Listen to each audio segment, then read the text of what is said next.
Welcome, ladies and gentlemen. I am Josh Garcia, and this is the Revival Motoring Podcast. As always, I'm joined by Chuck Who. Yeah, this is P. And Corey.si. Hello, hello. In the studio today, we have our good friend, Mr. Scott Norton. Hello. I've been awarded the most returning guest to Revival Motoring Podcast. Five? I'm very proud of that. It's 4 or 5. It was like 7, dude. Yeah, this guy's Is it always really? here. Holy shit. It's a lot. I'm a regular, Yeah, even though it's really far from me. you can come every week. But Chuck lives even farther, and he comes every week, which is just wild. Shook's here. Yeah. He's There he here. is. He's got a fresh new haircut. He's looking rather svelte over there. Looking good. He's been hitting the gym. He's been hitting the gym hard. Ooh. Yeah, he's got those pipes. Oh, You hit the gym? it's piped up. What have you been doing in the gym? Picking things up and putting them down. Yeah, what kind of exercises? All of them. The best kind. That's vague. A lot of Exercise. squats, deep knee bends. At least I can believe none of it's happening. A lot of on my back, leg over my head stretches. On your back, leg over your head. Put that bitch in a wheelchair. All right. Oh, I don't think your personal trainer's having his way. We are going to talk to Scott about an event he went to called Rally Legend that took place in October of 2024. You know, if you don't know what that is, you're going to learn. You're going to learn today. We're going to learn you something. you just took the words right out of my mouth, Chuck. So we're going to do that. You know, let's do our first and foremost talk about what we usually talk about at the beginning of the show. This show is brought to you by you, everybody out there who supports the B4B. What is B4B, you ask? That is bucks for the busts for the boys. That is bucks for the boys.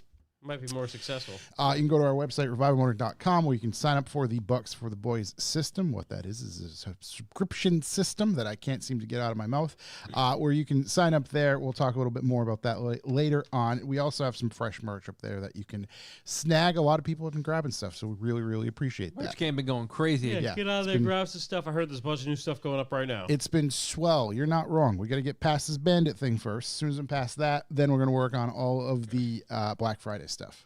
Past it, you got to make the video first, Josh. This is true. We gotta complete that. Yes. Speaking of the video, Yeah, Yep. how's the video? Segue. It's coming along. you got Just any needs some teasies we editing can drop down. right Just needs editing down. I wanted to make a teaser. There is a small teaser out there. How's right, the 3 original. 1/4 hour cut right now? It's about 2.5. Feature the length, moment. full feature length. So it will not be 2.5 hours. That's obviously way too long. So everything. How do I? You have it describe this? together at 2.5 hours? Like, you could play it and people, it would like. Yes. Yeah. Well, now I say that, but it's together. There's a timeline there. I can cut a bunch of stuff out. There's 2 hours and 27 minutes of really good clips and footage, and it tells a story. Now, I have to trim that stuff out and still tell the story we want to tell. So, like right now, it's in a rough form. In other words, nothing's color graded, all that sort of stuff. There's some music, but not a bunch of sound effects, things like that. Some stuff with some cameos in there is there, and it's really good and it's really funny, and there's some sound effects added to that, which is nice. You thought about like making it just about Buckley? Like, kind of way down? It just making him the lead character? It just doesn't show the car. It doesn't show anything. It's just Brian talking. It's just Brian talking and going throughout the country? It's just Brian in different places. Yeah, it'd be the That's Brian it. cut. That's it. You call it The Life of Brian? 2? Don't tell him. Oh my God, it's How many minutes in before he'd walk out to be like, oh, this is uncomfortable. I gotta go. this I is think weird. 6. I don't. Yeah, I don't like this. This is weird. As soon as he realized, wait, it's all about me. That's This is the 6th minute. I've only seen myself. So I'm going to spend literally the next 48 to 72 hours. You literally only have 72 hours. Yes, getting this done. So Wow. yeah, If it's 90 minutes or more, we can argue if it's a movie or a film. That would be fun. it's going to be under. You gonna 90 finish it with Wow. Finn? Just Fini. Yeah. Fade to black. Just that's it. Is there seating at Widowmaker? Oh, plenty. Yeah. All right. Yeah. So they can hold. Corey can't stand for Fucking 2 89 hours. minutes. No, it won't. So Outta here. if I had, I'm gonna go home. if I, I'm out. All right, guys. See you later. If I had it my way, I would love that it finishes up 110, 115, something like that. 120 wow. max. You got some Minutes? fucking chopping. to Yeah. do. 120 minutes? 1 hour and 20 minutes. You got to yeah. eliminate entire states. Yeah. You're talking 50% of what you put together. Rap Yeah. VW. Yeah, there's a lot. Rap That- VW, that's- Smokey and the Bandit was only 138. Oh my God. Yeah, It's 98 there's, minutes. There's a lot. You should film a documentary about the 72 hours before putting the video out. Could Jesse please get up here? You could always like release the director's cut later on. Oh, 100%. Yeah. So Yeah, that keep so it where what it's at I and put the director's cut on YouTube. What It's going to I, take 72 uh, hours to like, render it. Like the Thrasher video, you could call it My War. Yeah, It's the yeah, war yeah. of you trying to get the video done. what I think will happen is the final product will be out there, but we'll still have so much extra footage that we can probably put Another 2 movies another I want the 5 blooper reel. Is there going to be bloopers in 100 the credits, yes, just yeah, like there'll be- Smokey? There's blooper. Yeah, there's a bunch of different stuff. So, Love a slams reel. thankfully, no slams. Wow. So Did you break the third barrier or the fourth barrier? How We many talked to barriers? yes, we talked. Yeah, the fourth wall, third fourth wall, wall, whatever it's So called. tomorrow's fourth wall. Thursday. Mm-hmm. Then you have Friday, Mhm. Saturday. I get half a day Sunday. You'll be fine. My Saturday is render day because I'm not fucking with. Oh, wow. You're giving Yeah, yourself I'm not 2 gonna, more days. Yeah, yeah. I want this done and like rendered by. I don't care if it's Saturday morning, watching but I the want to fight? be rendering. No, no. I don't even know what the fuck rendering is, but okay, I believe you. In other words, done, and I want to have the film done on my computer and a USB drive because I'm bringing my computer, USB drive. We'll put it on somebody else's computer just for all the fail safes, and then I want it to be uploaded to YouTube. I want to spend that Saturday just uploading it to YouTube as well. Oh, okay. So that'll be that. Wow. It's, And- yes, it is a silent film. Are you going to release it on YouTube at exactly the same time? Exactly the same time. Matter of fact, I had a handful of people. So we don't have to go? There's really, It's a really far drive. Can I motivational just watch push. it in my living room? So It's there's going to be a week after, and it's going to be a bad version. there's a handful of people who would love to make it to the premiere but cannot. No excuses. Because they're in Play like a champion. either different states or countries or something. So There's planes. it's true. What happens first? I Mom finish of the film or C you in get the here? room. Yes, at the same time, it's going to start at 7:30 at Widowmaker, and it'll premiere on YouTube probably at the same time. I think I'll set it up to do that. It's really a driver to get people to go there. Yeah, dude. You got to cancel that online preview. I mean, we could not Yeah, premiere it. We're not We premiering could it wait till the online. next day. Yeah, we're waiting till Just the next have week. to go to Widowmaker. I give them weeks Yeah, I and mean, weeks. what? Yeah, don't put it up at the same time. Yeah, absolutely not. Make them wait. I promise I you I'm might staying need that home. extra time. Yeah, I'm Don't gonna give stay them what home they if you do want. that. Make them wait. Yeah. Keep the desire real. Yeah. Let's run on some details of this. So it's at Widowmaker Brewery in Braintree. Yep. Braintree. It's at 6:30 p.m. Plenty of parking. Plenty of parking. Bring a cool car. Yep. Bring a cool car.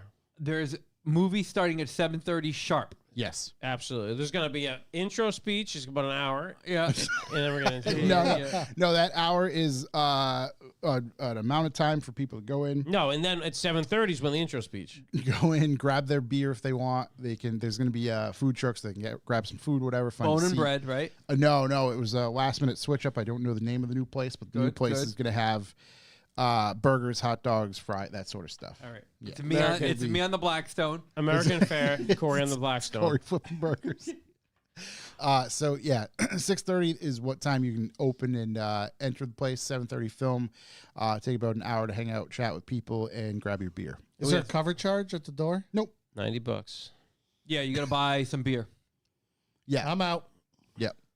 We throwing a party Uh, after. We're going all night. Allegedly, there's a revival brew, a bandit brew. I heard There there's is. a bandit Yes, brew. there's a bandit So brew there's a special brew that'll only be served. just for that there 2 at hours. Widowmaker. Yeah. Just What is that, like swamp ass in a can from? No, it's a Driving nice so German lager. Oh, okay. That was Good old brewed, pills. A swamp pass. brewed. I think it's being brewed now. I can't remember when it's. Should it Let's be go with it. like Get done whatever first. Texarkana was? What's that?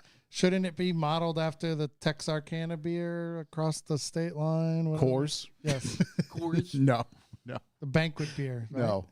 no. We can save those yellow jackets for another time. We just Okay. got someone in the back cracking Coors and dumping it in a different can. Exactly.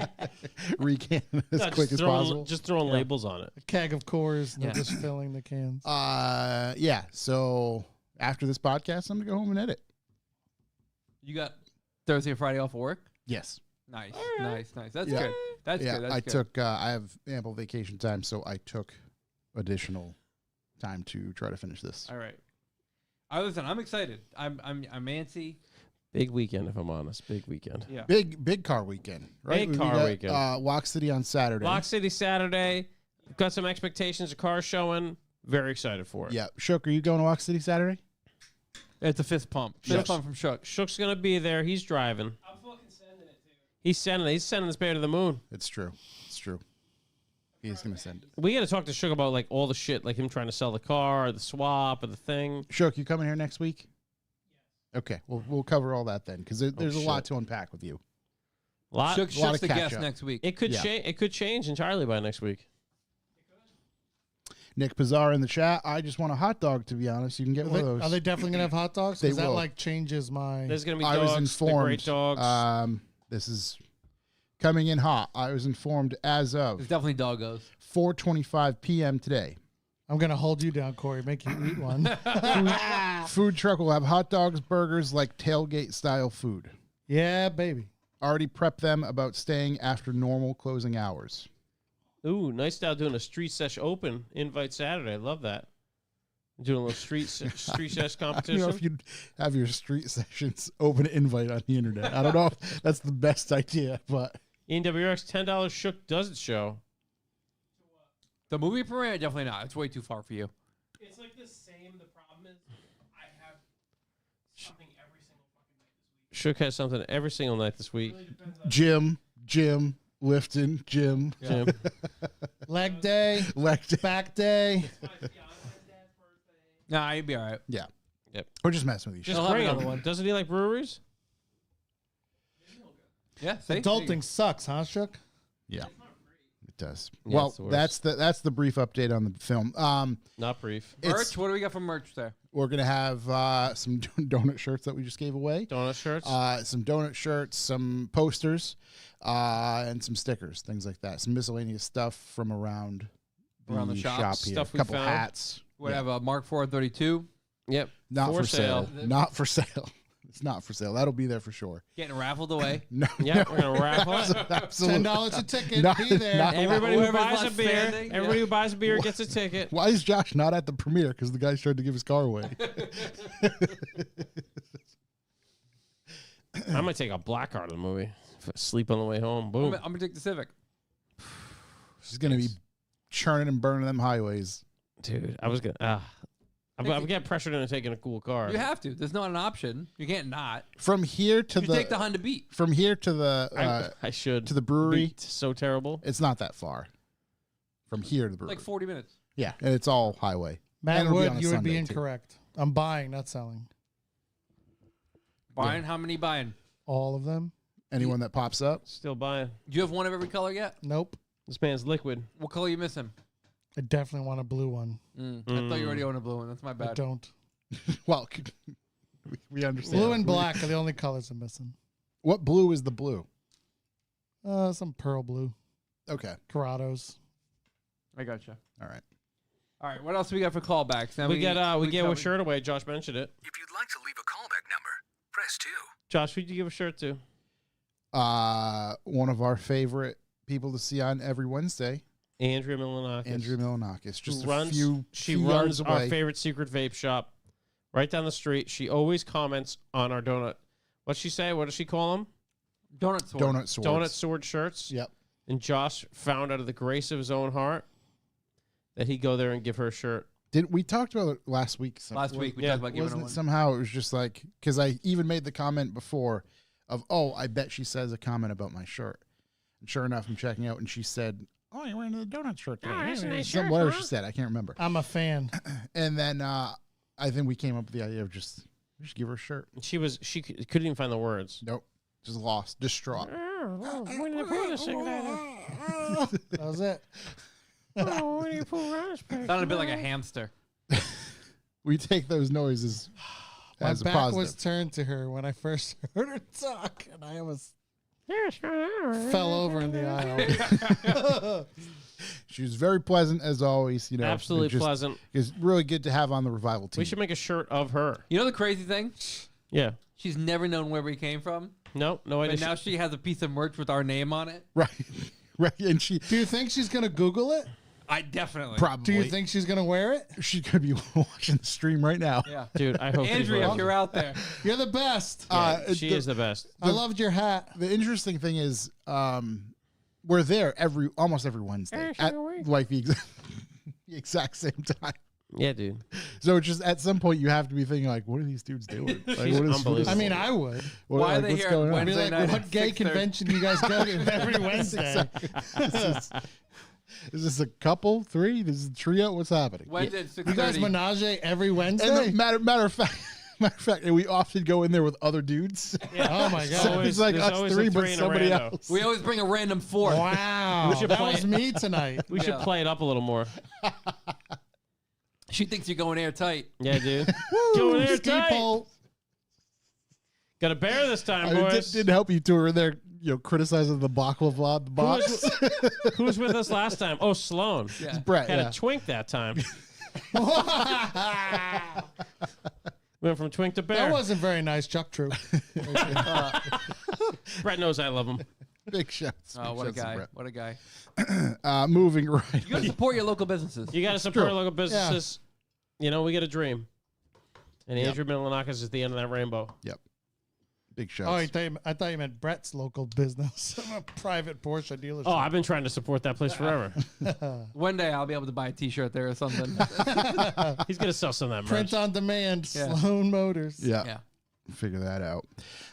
Let's see what else do we have for callbacks. Anything? Lock City. I got a YBU. Oh boy. Didn't I have a sound for that? Rocks. Young room. Rocks. Young room. YB hits me up today. Today. No, last night, actually. Young Ben update. Let me pull him up here. Sloan Yeah, Motors has left the chat. He hits me up. He goes, hey, you think you could ask something? This is me asking, by the way. Do you think... Wait, you're asking him something? No, this is me asking what he's asking me to ask my Okay, friends. Okay. Hey, do you think you could ask some of your friends that work at dealerships if they have anything good around 15K? This is me asking you guys. Does the guy you buy your cars from a BMW do the used stuff because I found a nice Grand Cherokee there? And you're like, oh. I can. What's up with your Lex? And he said he has an IS250, like mid-2010s one. And he wrote, money pit, to be honest. I put $5K into it this year, and it has almost 200,000 miles. God. So he was supposed to go and reach out. I told him I did let him know because I had to bitch to him about something else. But yeah, YB's killing Lexuses, and he's trying to get into a Jeep Grand Cherokee, the literal definition of money pit. Yeah, that's money. I mean, Josh's is literally falling apart. Josh's is 2,000 miles on it. It's a wreck. And the axle's falling apart already. Yeah. It's making a noise. Oh, big luck to Big Ian. God bless, buddy. Jesus. Hey, good luck, Ian. Hey, you deserve it. It's Big Man's birthday tomorrow. Hey, so oh, Big Man's okay. birthday. Have This comes a out. finish strong. Yeah. Yeah, dude, come on. I Hey, you deserve it. hope you blow out the candle. Yeah. Getting dest. Shook, I mean, you can The pick up. chat room continues to just absolutely kill. Shook, you can pick up the IS250. A pretty good drift car. I'll tell Ben. Yeah, we'll see what we can do. Drift you know? missile. Bit of a missile. Love a good missile. So yeah, That's a solid YB. I mean, it's a good one, but it means he's still struggling out there, you know. Well, it's also good because Does it's anybody not like think he was out there living it up and not struggling? Well, I don't life know. is a movie. life do be like that sometimes? Yes. I think everyone that life be like that for isn't in the picture anymore with our main YB. Yeah, I think it's probably for the best. It makes me happy for him. He's moving in the right direction. We could bring him in. It's cool. I'm happy to hear that the car's a money pit and it's not I biffed it at a tree and I no longer have it. I mean, to be honest, he probably knows better than to tell me that if he did. Right. He didn't include that it's a money pit because I smashed into a telephone pole $5,000 into the front and end the whole of it. front end is gone. Right. Yeah. What a guy. So yeah, that's my YBU. I can't really think of anything else that happened this week. I was like sitting around like really trying to come up with something. Jack shit. Yeah. I really don't have anything. I haven't been really messing with cars. I drove. Oh, Nate from Utah came out the other day. Drove him around Rhode Island on my M6 yesterday. That was fun. So Tobias on the road. Yep. You just random looking encounter. creepy. Just Dude, I'm A driving. random sighting. I'm driving Of a mad back lunatic? up Route 4. Was he mowing somebody's lawn or something? What was he No, doing? dude, I'm driving up Route 4 and I look at my rear view and I see a Golf. I'm like, oh, that's cool. And then I'm parked at a red light. I'm stopped at the red light, and as soon as it turns green, the guy holds the horn, and I look back and it's Tobias himself. You know. So That's he said, funny. yeah, he had a little call. We had a nice little talk, Little chatteroo. a little chatsky with the boy. So that was nice. hope he's doing good. I don't want to blow up his spot, and I won't. But I know he's up to something. Tobias. Yeah, He's up to no good. he's up Yeah, to he's no definitely good. up to That's no the best good, way to dude. put it. I love me some Tobias. Did you get to hit you I did it all. with this weekend? Yeah. Yeah. Okay. Yeah. I know it was a big weekend Without for the me, boys. he'd be nothing.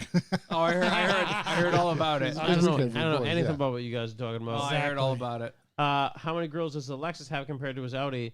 The Carman Cam, the Young Man's Lexus had a normal amount of grills. The amount, It was I beat to forgot about- shit. I forgot that there was a grill behind the grill. Did you ever hear that story? No. He had a B6 Audi A4 or A6, one of the Gang. two. And we're looking at it one night, and something looked weird, and we're looking at the front, and there was a grill behind the grill. So it looks like the main Audi grill got pushed inside, then and he they just just put added it another put one it on on top? top of it. Just left it. Good to go. My 17-year-old nephew came home the other day, and I go, "Where's the lower grill to the car?" Huh? What? I was Go like, the whole mesh thing at the bottom here, it's gone. What's he drive? I don't know. 2001 Audi TT super shit box. Nice, dude. A That's a great TT? shoot. That's That's a sick. great shit Oh my box. God. 180? Yeah. Never lose. Come on. Oh, it definitely loses. Is he super into it? No, he's totally not into it. And the slave cylinder's going bad, so like it doesn't want to go into like the lower gears or in reverse, Yeah. and he hates it. Can you find me just an automatic car? It's like, how much money you got? I don't know. What's the Audi worth? You don't have any money, or the Audi's worth nothing. So there. Yeah. Everybody wins. TD's in the room. Gang violence. We outside. Love to see you. How's he doing? He's fine. Killing it? Yep. Good for him. Does he ever like look at the garage and be like, Nope. fuck? Nope. It's insane. It's crazy. Nope. He has to park in front of it, and I'm always worried like he's a foot away from the door, and I'm like, I'm gonna wake up one day, and that car is gonna be through the effing door into another car. He's going to be parked inside. yeah, Yeah. yeah. We're not going to be outside no more. We're going to be inside. Let's change We the inside. subject. Let's change the subject. Let's change the subject. It's a bit Scott, touchy. what about you? How's the I have callback? I have a super. Do you have a callback, Josh? No, I'm good. Yeah, Okay, yeah. I have a I've super literally callback. I've been working on the film. I That's have a super callback. Totally, it's just weird. It's a mind fuck. So, my good friend Becker Junk Styles, Becker. he has a great show it. called Junk I'm Food wearing, Meat. wearing his shirt today. There you go. You're right. He has a great show called Junk Food Meat. Mm-hmm. It's on Harrisburg Island in Harrisburg, Pennsylvania. It's a beautiful place. It's all great. And walking around the show, I was with Nick Pausar and my Love buddy him. Rich Pugh. That was our crew as we walked around. and just, Happy birthday to Rich. yes, Right? Last Oh, there week. we go. Yeah, Happy yeah. birthday. Shout out Rich, happy birthday. And we're walking around just roasting everybody like we do because we're terrible people. And I'm standing, and then Nick was talking to somebody, and me and Rich are making fun of, not even making fun of, we're just commenting how this guy Danny Marcato's Passat is parked with the Mark Ones because it's the only Passat there and nobody likes Passats and all this jazz. And I hear some random dude over my shoulder, and he goes, "I know that voice. It's Scott from Revival Motoring." Yeah! And I kind of looked the other way, but I was like, "Oh my God." So then Rich starts laughing. So I turn around, and it's a dude. He's like, "Oh, what's up?" And we start chopping it up, talking to him. His name's Gavin. Shout out. Big shout to Gavin. His name on Instagram is not Jack Black. Great Oh, dude. not Jack Black. We're chopping it up.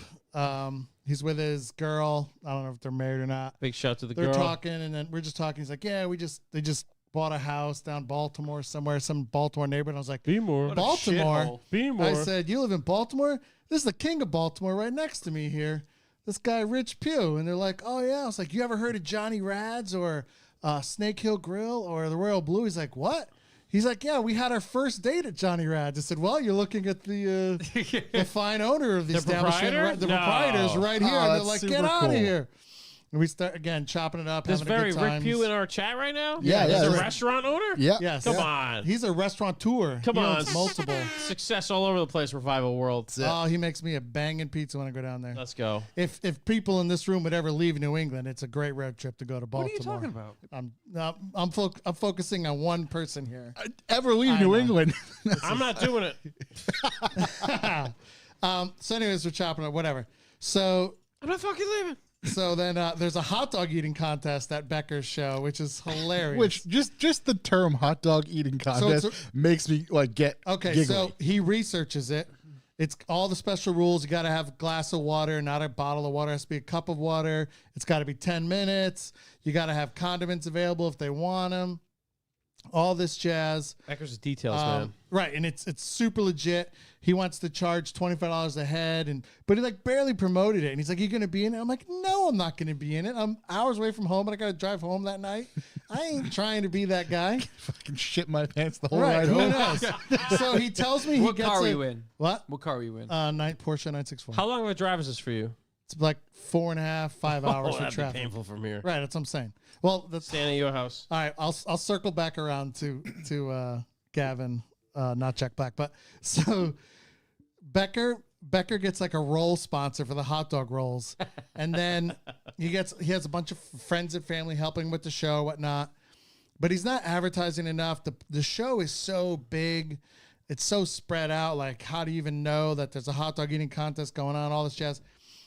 So I go and I don't even know it's starting. I just happen to walk by this like garage area where it's happening, and I look inside, and they're just about to start, and all the people are sitting down, and they all have their water, and each one has a tray of say 8 hot dogs. But there's a table to the right. Okay, there's 400 hot dogs left on this table. Okay, there's 10 people in this Are they hot boiled? dog. No, they're all on the roller ones. They have a whole bunch of the roller Oh dogs. They wow! had giant roller racks? Yeah. Oh, God. Like people brought them. So I'm looking, and there's 10 people or so in the hot dog eating contest. One of the 10 people is a child. One of the other 10 people is Becker's wife, Lindsay. Shout out, Lindsay. Big shout. And I'm just like, what is going on here, whatever. But then there's a couple people I'm like, oh, that guy could be a ringer right there. There's like a husband and wife, and the husband, I was like, oh, you see him? He's one of those like skinny people who could just eat everything all day, never gain a pound. Skinny eaters. Hate 'em. Right. I'm worried about him. But so I was like, oh, we got to watch this. So they start eating, and I start saying to myself, why is there 400 hot dogs over here? There's going to be a ton of free hot dogs. I can't wait till this is over. Who do you expect to show up? Right. I don't know what he was thinking, but he definitely got a roll. He didn't pay for the rolls, but he might have to pay for the dogs. Anyways, some rando wins. He eats like 11 hot dogs. They barely even touch their second trays. There is now a picnic table with 5 stack high of 8 hot dogs to a picnic. Just hundreds of hot dogs left on the table. So then Becker's like, yeah, we'll just give them away. So me and my posse just bum rushing the tray. So I stack up a real fat tray, and I'm walking them outside because nobody knows what, I'm just giving out hot dogs. Okay. Yeah. I'm enjoying one, but like, let's just say the people I was with, I mentioned them earlier, were just slamming down dogs. And I was like, yeah, I'm the fat one over here. Look at these guys. Yeah. The winner only had 8 hot dogs or whatever, but It was an 8 hot dog winner. What was the time? I thought it was 11, Rich, but anyways, doesn't matter. So I'm just handing out hot dogs. Becker's event is absolutely great. It's hilarious. The hot dog eating contest will definitely be better next year because I feel it wasn't promoted well or whatnot. But also something else they do there is like a charity raffle, and they have people donate tons of stuff, framed pictures, local events to like Knoebels Amusement Park, Hershey Park, all these things, and you can just buy a whole bunch of the tickets and then you tear them all. Or so you could buy a bunch of tickets and the raffle. So I'm sitting there, and I'm sitting with my people who can no longer move now because they've consumed so many free hot dogs. Meanwhile, I had 3 hot dogs over like 20 minutes. Yeah, Rich said he ate 6 watching them. Right. Rich had a lot. So I gave out like 30 of them, but I just constantly had a full tray of like a dozen. Yeah. So I think people thought I was just eating dozens and dozens of hot dogs, which I don't really care about, but I was just giving them away to everybody I know because I'm happy to know like tons and tons of the people there. So we're sitting on this picnic table by the garage, and Gavin comes by, and he has a whole bunch of tickets. He's like, yeah, my girl says we got to leave. Here, take these tickets or whatnot. So he gave me a bunch of tickets. I was like, oh, I'm stoked. Thanks, pal. So we're sitting there, and then Becker or his wife comes over and is like, hey, dumb fuck, you got to split the tickets and then go put the tickets in the boxes of what stuff you want to win. And I was like, oh, shoot, I'm an idiot. So I go over, I do it, whatnot. I sit back down. 30 seconds later, Rich comes over from his 8th wiener, how many of you had, and he has his tickets. He said, hey, dumb fuck, you got to put the tickets in the thing to win whatever you want. So later on, they're doing the raffle, and Nick Pausar, his car was there. He got a sticker, he was getting a trophy, so we're hanging around, waiting for him to get his trophy. Best interior, of course. Shout out Nick Pausar. Shout out Nick Commerce. Check. Yep. My golf is low. Sick ass interior. I sat in it. Beautiful interior. I did feel like, oh God, fat ass coming down to the seat. Don't blow apart. Don't blow apart. When I sat in it, but it didn't at all. So then we're sitting there, and they start calling. All the numbers and stuff. And there was blue tickets and white tickets, and we're in the way back, and we're with the rowdy crew in the back. Okay, we are talking shit because up front Becker's in the loudspeaker and it's kind of loud up there, but back there we're just talking trash. So there was this one thing I put like half tickets in because I really want it. So it's like a 3 foot by 2 foot giant sign, and it's the shape of Pennsylvania, and it's in green, and it says, "Keep Pennsylvania beautiful, litter in New Jersey." So I was like, oh, I want that sign. It's going to be so awesome. Have my garage, this and that. So we're sitting back there. Nobody's winning anything because Nick had tickets. I didn't buy any tickets because I don't even know where you're buying tickets. But Gavin gave me his, so I'm stoked. So we're sitting there, and nobody's winning anything. But then they call the sign. And right away, he's like, oh, it's a white ticket. And I just shouted out, this game sucks. Because I had a blue ticket, and like I wanted to win it, whatever. So like he called it out. We don't know what's going on. Everybody's just chatting back there, whatnot. And then he's like, all right, blue ticket. And it's like, oh, what's the blue ticket? So the person who had the number for the sign, he wasn't there to get it. So they call the next ticket, and they call the blue ticket. And they call my number, and I just yell, Yahtzee! And I run up there. Becker's extremely stoked. I won the sign. We took pictures with it. Went out. It's this great sign. I mean, whatever. So super stoked to win the sign. So shout out Gavin for giving me the tickets, and now I stole your sign. Damn, look at this. It's a solid win. I'm just kidding, Gavin. How could I steal your sign? You just bought a house in Baltimore. I know how Johnny Rad's was your first date spot.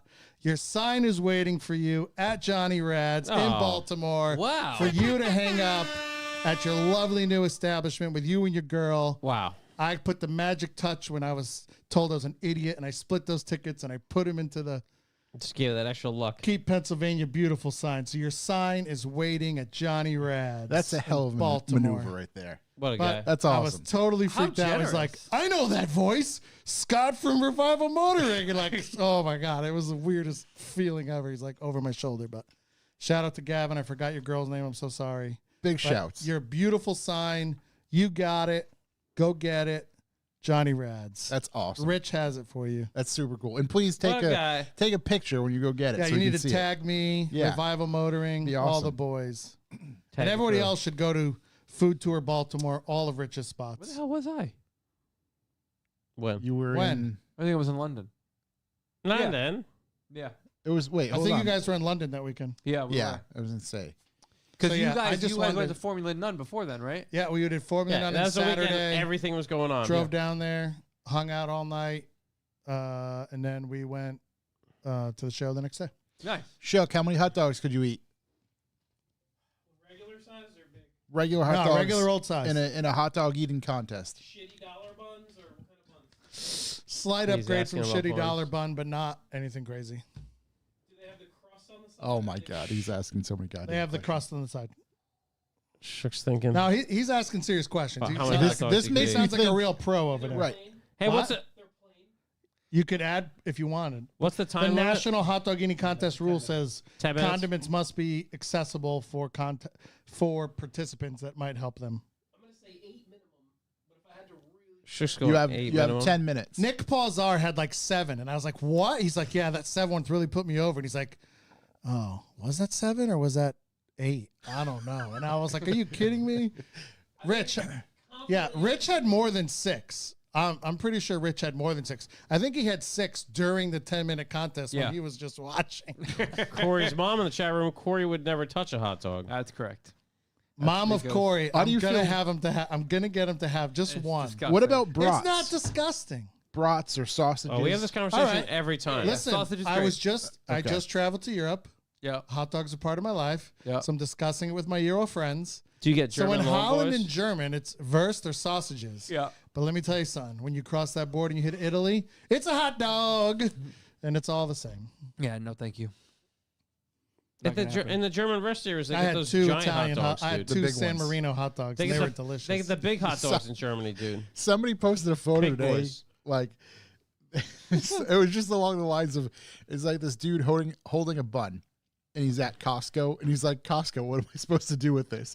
And 3/4 of the hot dog is hanging outside the bun, and he's just like, I can't.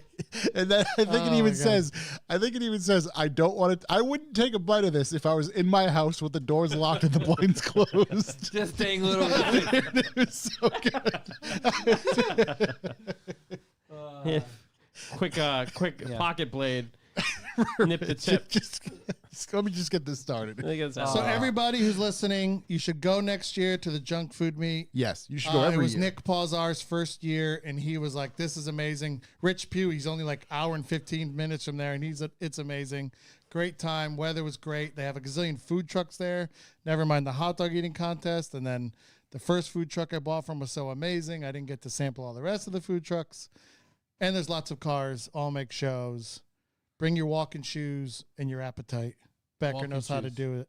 They have good A lot of facilities. walk- Good Yep. facilities, just in case. Porta potties. Okay, That's gonna be a ride, buddy. right. He did That's what- that's he what I did mean. stash a bunch of the porta potties close to the hot dog eating The contest. food. Okay, it makes sense. Yeah, Yeah, that's well thought out. yeah. Yeah. Wow. Good thought there. Big shout. So that was Big my shout. callback of being recognized in public from my voice. From your voice. Do I sound stupid? No, you sound wonderful. Hey, best way to be recognized, you know? Have you guys ever been recognized from your voice somewhere Yeah. because of this? Yeah. I hope so. Not those other videos you do. No. I try not to speak in those. I was recognized from the Yeah, bottom those, up. those are AMSR silent only? films. Yeah. Wow. Usually just a grunt or two. Recognize Right at my the end. underside. Yeah. Yeah, the voice thing. The voice thing's interesting. You know, It really weirded me out. it was even weirder because it was before we started doing. It's happened like a few times before we started doing video. Oh, okay. Yeah. Someone we first did started it video happened a lot. when we were selling parts at what we call the Father's Day show up in Terryville, Connecticut. Someone else was like, "Wait, are you on?" Like he didn't know, put two and two together, so it was still kind of weird. But this dude was straight up like, "I know that voice, Gavin," and I was totally bugged out. I literally didn't want to turn around at first. I'm like, "Oh, freaking out right now." This is awkward. What do I do? What do I do? Keep walking. And now you serve some hot dogs and give away a sign. So congrats to you. Yeah, really turn out for the best. That's how revival is. That's what happens when you Community. listen to Revival. You win raffles and get things. It's true. And talk about sausages. I Vienna sausages, by the way, will not eat one. I'll eat hot dogs all day. I got to dry it off a little bit. Oh, I don't even know what a Vienna is. it's It's a little tiny mini hot dog. It's a little wiener in a can. Walter Smith, I'm the hot dog eating contest guy at the junk food meet. Did you win, He's in Walter? the Are you the winner? Are you really the winner? The trophy for winning is amazing. Like Was it- Becker, What was it? well, Becker first thing he did was he went and he bought a whole bunch of like old Champ trophies in the room. and like redid the boards and the plaques on them, so they're all random like trophies, or whatever. Yeah. Yep. And then like they came apart and turned into like a magnet for your fridge too. Oh, that's But cool. You got a Bluetooth speaker, igloo cooler for the winner, and this giant trophy for the hot dog eating contest. And I'm just Damn. like, dude, like, You stopped doing it. yeah. And He keeps there's giving away nobody prizes like entering. that. I was gonna say he gives away prizes like that. I would've- The field is gonna grow. I'm hoping so. Ew, brother. That's disgusting, Matt Wood. Matt Rich Wood. Pugh, Rich Pugh is Matt threatening Wood. Walter Smith in the chat right now. Matt Wood. I would love to go. I hope it's not You you. should go. How long? I don't know how long. If is the drive everybody from wants here? to come to my house the night before and then camp in the garage, Done. and then we'll go the next day. Matt Wood, Love one of that. my coworkers Becker eats would Vienna love sausages to have everybody. on the daily and drinks the canned juice. It's one of the grossest things I've ever heard. The canned juice is unbelievable. There's a science museum in Harrisburg. Matt, are you talking about Brian? Carman Cam. Matt, do you have the police on speed dial? Yeah, someone's gonna call. Someone's gonna call those boys. All right, let's move right along. It's looking like a solid 6-hour drive. I was gonna say it should be about 6 for us. That's why you could all realistically. stay at mine. Cut it down to 4 Yeah, and go from there. pop in, pop out. I mean, 6 hours. Is 7.5 nothing. was the winner. My 8-year-old ate 4. we have the goddamn champ in the chat room. That's incredible. No. I think he was. No. Was he running the competition? No, I'm pretty sure. I don't know. Anyways, Nick Anyway. Paws R, who now changed his name proper. That was quick. It's very noble of you to Yes. give away the sign. I really wanted it. It was an awesome move. Oh, as I'm walking from the front where I got the sign back to Nick and Rich, I literally was like, what do I do? Do I do what's right or I don't do anything? What do I do? They took pictures of me having it. He's going to know I had it. I stole his tickets. This is terrible. It's for charity. Oh my God, I'm such a selfish asshole. I want the sign. What am I going to do? If the money went to the charity, What? It doesn't matter where the sign goes. Yeah, Gavin's money went to the charity, not mine. Yeah, I that's didn't buy okay. any tickets. You're just disposing of the sign for him. If you don't shoot the juice, don't even say Vienna sausages. Oh my God. Oh, no way. Not the winner. I'm the guy that cooked the dogs that were sponsored by my employer, Weiss Market. Weiss Shout out Markets. you. Big shouts. Big shouts, man. You're the Make real sure- hero. Hey, that's a real MVP. Yeah. Walter, and make sure you make 600 next year so we can just all eat them for free. What is Weiss Markets? You go there It's to get your. it's like a stop and shop. Okay, go visit. Pennsylvania. Go visit Weiss Markets for all your grossing needs. Nick, you had 7. Don't Weiss lie. champ in the room. Wow. Anyway, Sorry. Big shows. There's a lot of Keep Pennsylvania Beautiful, Litter in New Jersey merch out there. Sold by Junk Styles Low Life because they're all copying Mr. Becker because he's been selling that sticker for 15 something This is all years. on Etsy. I hate to see it. Fucking stolen. Yeah, all on stolen Etsy. valor. Yeah. Stolen Valor. He also ran the comp. Walter Smith's the hero of the entire meet. Yeah. The Shaws of Pennsylvania. Oh my God. Let's see what else. You want to do? At least we know that Becker's going to actually financially recover from that mistake because it was a sausage sponsor. It was a dog sponsor. Big shout Becker out. had told me there he had his bun sponsor was secured and he was all set for 400 plus hot dog buns. That's a term I Like never I talked thought. to him on the phone and he's like, "Oh yeah, man, I secured the bun sponsor Just locked for the in. hot dog eating." And he's so locked in the excited, bun and I'm spot. like, "Great for you, Becker. I'm so happy for you and your family." Oh, my God. Just locked in that dough, man. Woo. Got it. We got it good to go. That's a good show, Anyways, dude. bucks for the boys. Let's do bucks for the boys. Hey, everybody, it's me again, Chuck from Revival, and I'm here to talk to you about Bucks for the Boys. What's Bucks for the Boys? Well, it is how we get this podcast going and keep going without having to have terrible ads besides this one during the podcast. And what we ask of you is that if this podcast is worth anything to you, anything at all, go to revivalmotor.com/B4B. There you can choose a Bucks for the Boys amount, which is a sustainable donation. You can choose a monthly amount and how much, and we appreciate it massively. It helps us plan the bills, pay the bills, and keep creating bills. So it's a huge help for us. And again, that's revivemotor.com/B4B. Also, you don't want to do the sustainable donation. We get it. We see how it is. Yeah. You can also go to info@revivemotor.com on the PayPal. Throw us a donation of any sort, any amount, and we are contractually obligated to read that donation during the segment. So much so I have one. So much so that we have one. Mm-hmm. You want to hear it right now? We can hear it right now. Let's Let hear it him right rip, now. Tater Chip. Let me pop this up. He's not even ready. He's Good not No, Lord. I had it He ready. ain't and ready. I They ain't ready. Oh my, they ain't ready had for it this. ready. I got sidetracked. Josh, not either. Oh, Jesus Christ. Where And if you're to curious go? about what the Here we go. positive impactfulness of that message can do, I have an example after Josh reads this. Yes. Okay. I think I was shared that same No, one. I'm gonna have to I'm get back looking in my very much spot, for but that go one. ahead. So this comes from Rob D or Rob Jubel. Mm-hmm. And again, we are contractually obligated to read messages like this. That is why I will adhere to my contract and read this. Remember, you are contractually obligated to read this. We at Revival love all the Volkswagens and the New York Yankees. Thanks for reminding us, Rob. Ha ha ha ha ha. Let's go Yankees. I don't give a shit. Go Fuck yeah. Yankees! Let's go. Good for them. World famous New York Yankees. Go Hey. Got see that them. world short famous. porch out in right field. Go to Yankee Stadium. Oh. Oh, let's go, baby. And now the Mink Man. Bunt one out of that Who park. won the World Cup? the Corp? World, the World Carp. the World Series. It's a Not the 26-pound Yankees. carp. Not Oh, the Yankees lost? The Dodgers. Oh. I know they were in it though. Yeah, they were. Yeah. There you go. So Freddie freaking was Freeman won. It was a Thoughts and what they prayers. refer to as a gentleman's sweep. Okay. I believe, right? Yeah, I think it was 4. Corey, you had a positive impact Anybody story? ever see did. those Freddie Freeman teeth? Wow. Whoa. For a really rich person, his teeth I don't even know who that is. He just commits to it. What do you commits got- to what do the you got, big Corey? white What's- choppers. What's a good story? The good story Go. is that Shoot, bang, bang. a few weeks back, listener Rad Moon Auto Detailing Rad Moon. in Maryland Auto detailing in sent us some Maryland. money to do a little ad read for his business. Yeah. Hell yeah. And turns out that our buddy Jesse Mhm. lives 10 minutes down the road from him. Let's go. And now Rad Moon Auto Detailing is doing a detail on his new Lexus GX. Hell yeah. Incredible Look at that. advertising here at the Revival Motoring Hey, Podcast. 2 for almost degrees of nothing. revival motoring separation. If you I weren't love sure it. if it would pay off, there you go. It The will pay the off. ROI on that is tenfold. Yeah. Yeah, especially because, I mean, Better than Bitcoin right now? Better, nah, way it's better than Bitcoin. hard to compete with right now. So see that if you wanted the cheapest ad you've ever had, you can go ahead on info@revivalmotoring.com at PayPal.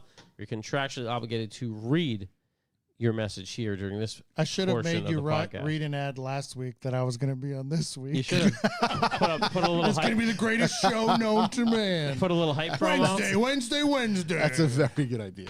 I might do that myself for Okay. next week. Yeah. So we understand it's an economic hard time, and we always have because it always has been, and it's never going to stop. So there are other ways you can help us produce the podcast. You can hit us up on the Instagram or the emails. And you know, what do you know about the automotive industry that we don't? You're an insider. Yeah, spy picks.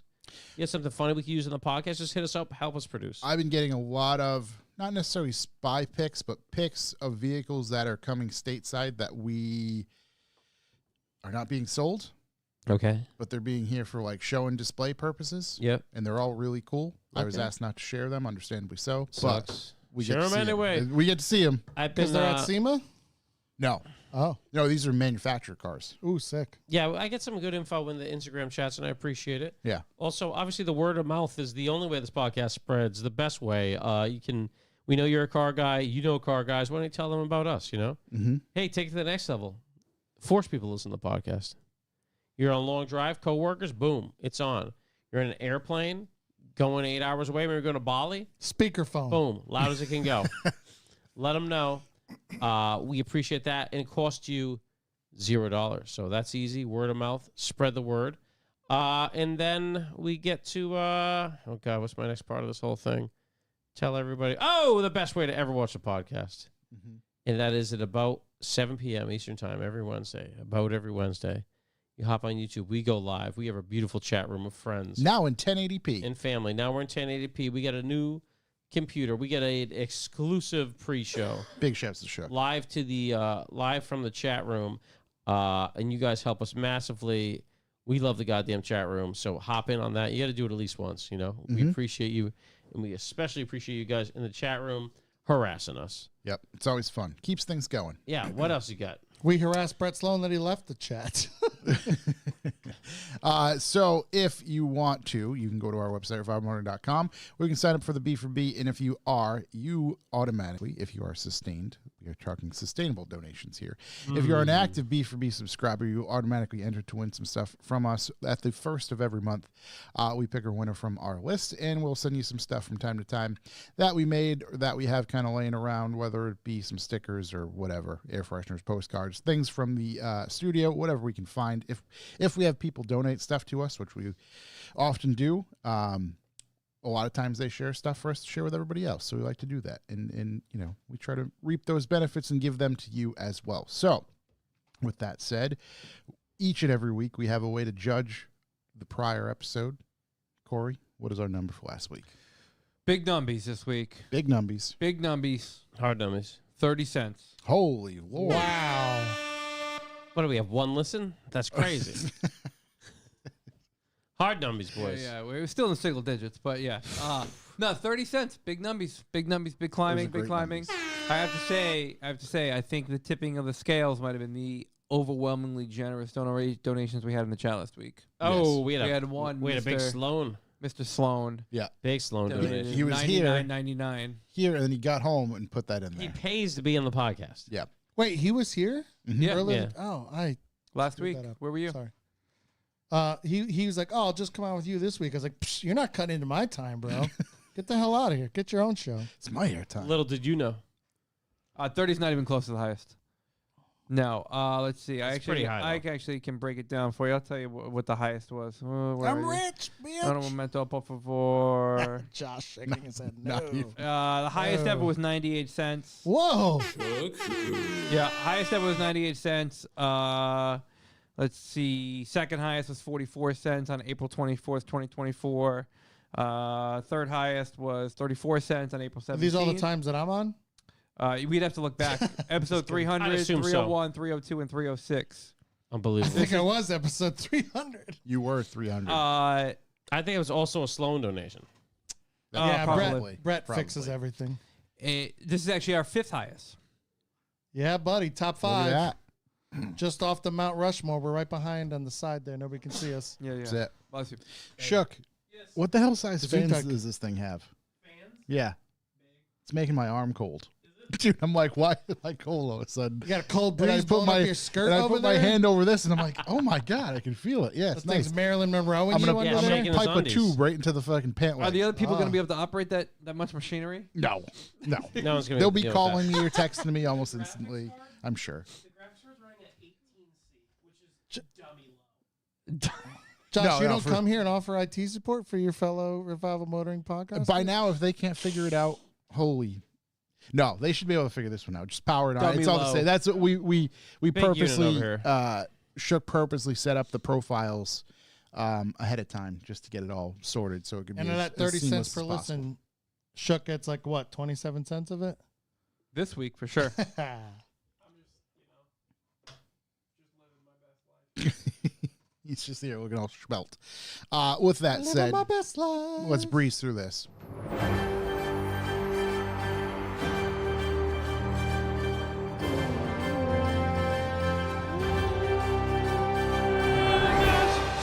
News, SEMA happened. That dude in the Miata got called out real bad.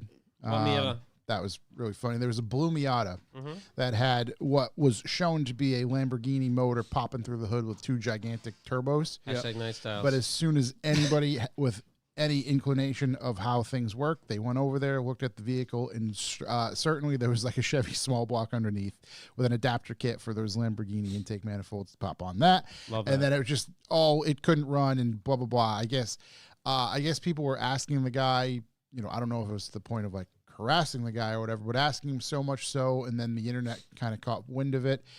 My understanding is he pulled out of SEMA like before the show ended. when I was at He got SEMA- pushed out. Okay, all right, just just basically. When I was at SEMA a billion years ago, there was a guy with like a Boxster, and he had like Star Wars blades zip tied to the door handles, and like it was so bad, dude. It's perfect. So it's a perfect car. And everyone was asking him about it, and he just kept on making up stories about like what was done to it. It Yeah. was- The whole thing started like years ago because these crazy 4x4 trucks, they had Bluetooth axles, Drive shafts. yeah, Yeah, the Bluetooth- drive shafts. drive shafts from the Yeah. transfer box. yeah, it's always a joke for a lot of the cars that are there that are not complete or whatever. And this just is a step in that direction even further. Unbelievable. Mhm. Oh, it's believable. I got a sad news. Don't like that. Boys, sometimes, how I have a bit of an obsession, most of us do, about gas stations and convenience stores. Mhm. Yeah, big fan of them. It's one of those things where a really good gas station can really put you over the top. Positive Change the mood. day. Exactly. Like, If oh, I big see vibes. one that I'm intrigued by, I will turn around and drive back to it. nice selection of drinks. Really Speaking get of in there. Intriguery. Out in the Midwest, sometimes you come by one of the greatest named gas stations of all time, Come and go. Come and Go. The quick come? Of course, Kevin McDougal has a come and go T-shirt. Yeah. Of course. he Well, does. be glad he did, because Maverick just bought Come and Go, and they're rebranding all of them. Is it Maverick the Boo. dinosaur place? No, Is that Tom? Maverick Cruise? is. I know this Maverick's in Utah. The dinosaur place is. He's the guy that owns Snow Basin. What the heck is it?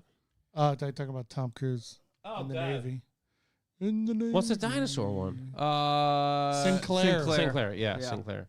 Anyway, so Come and Go. Maverick bought them, and They're getting rid of it. They're changing the name. They're all going Maverick. Buckeyes is taking over the world. Oh. Buc-ee's, not Buc-ee's. Buc-ee's. They don't have Not any Buckeyes. date as to when it's going away, but if you're around to come and go, get me a T-shirt. I'm an XL. Now's a good I'll time pay. to start knocking off the merch.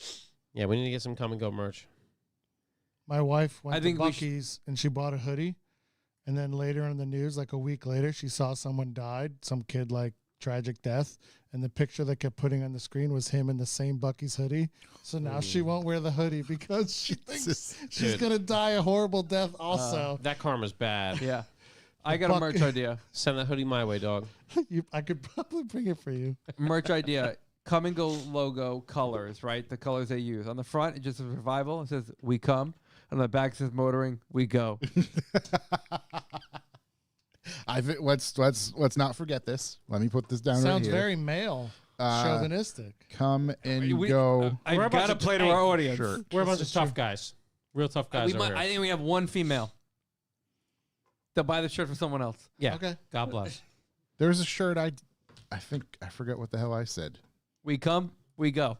I forget what the hell it was. Damn it. Revival Hold on, motoring. I have it. You tell me you wouldn't wear that? Yeah, you would. Yeah, you would. Yeah, maybe. Yeah, see? Hard maybe. You definitely would. I'm a real fashionista. Yeah, I bet. You fucking walking billboard over there.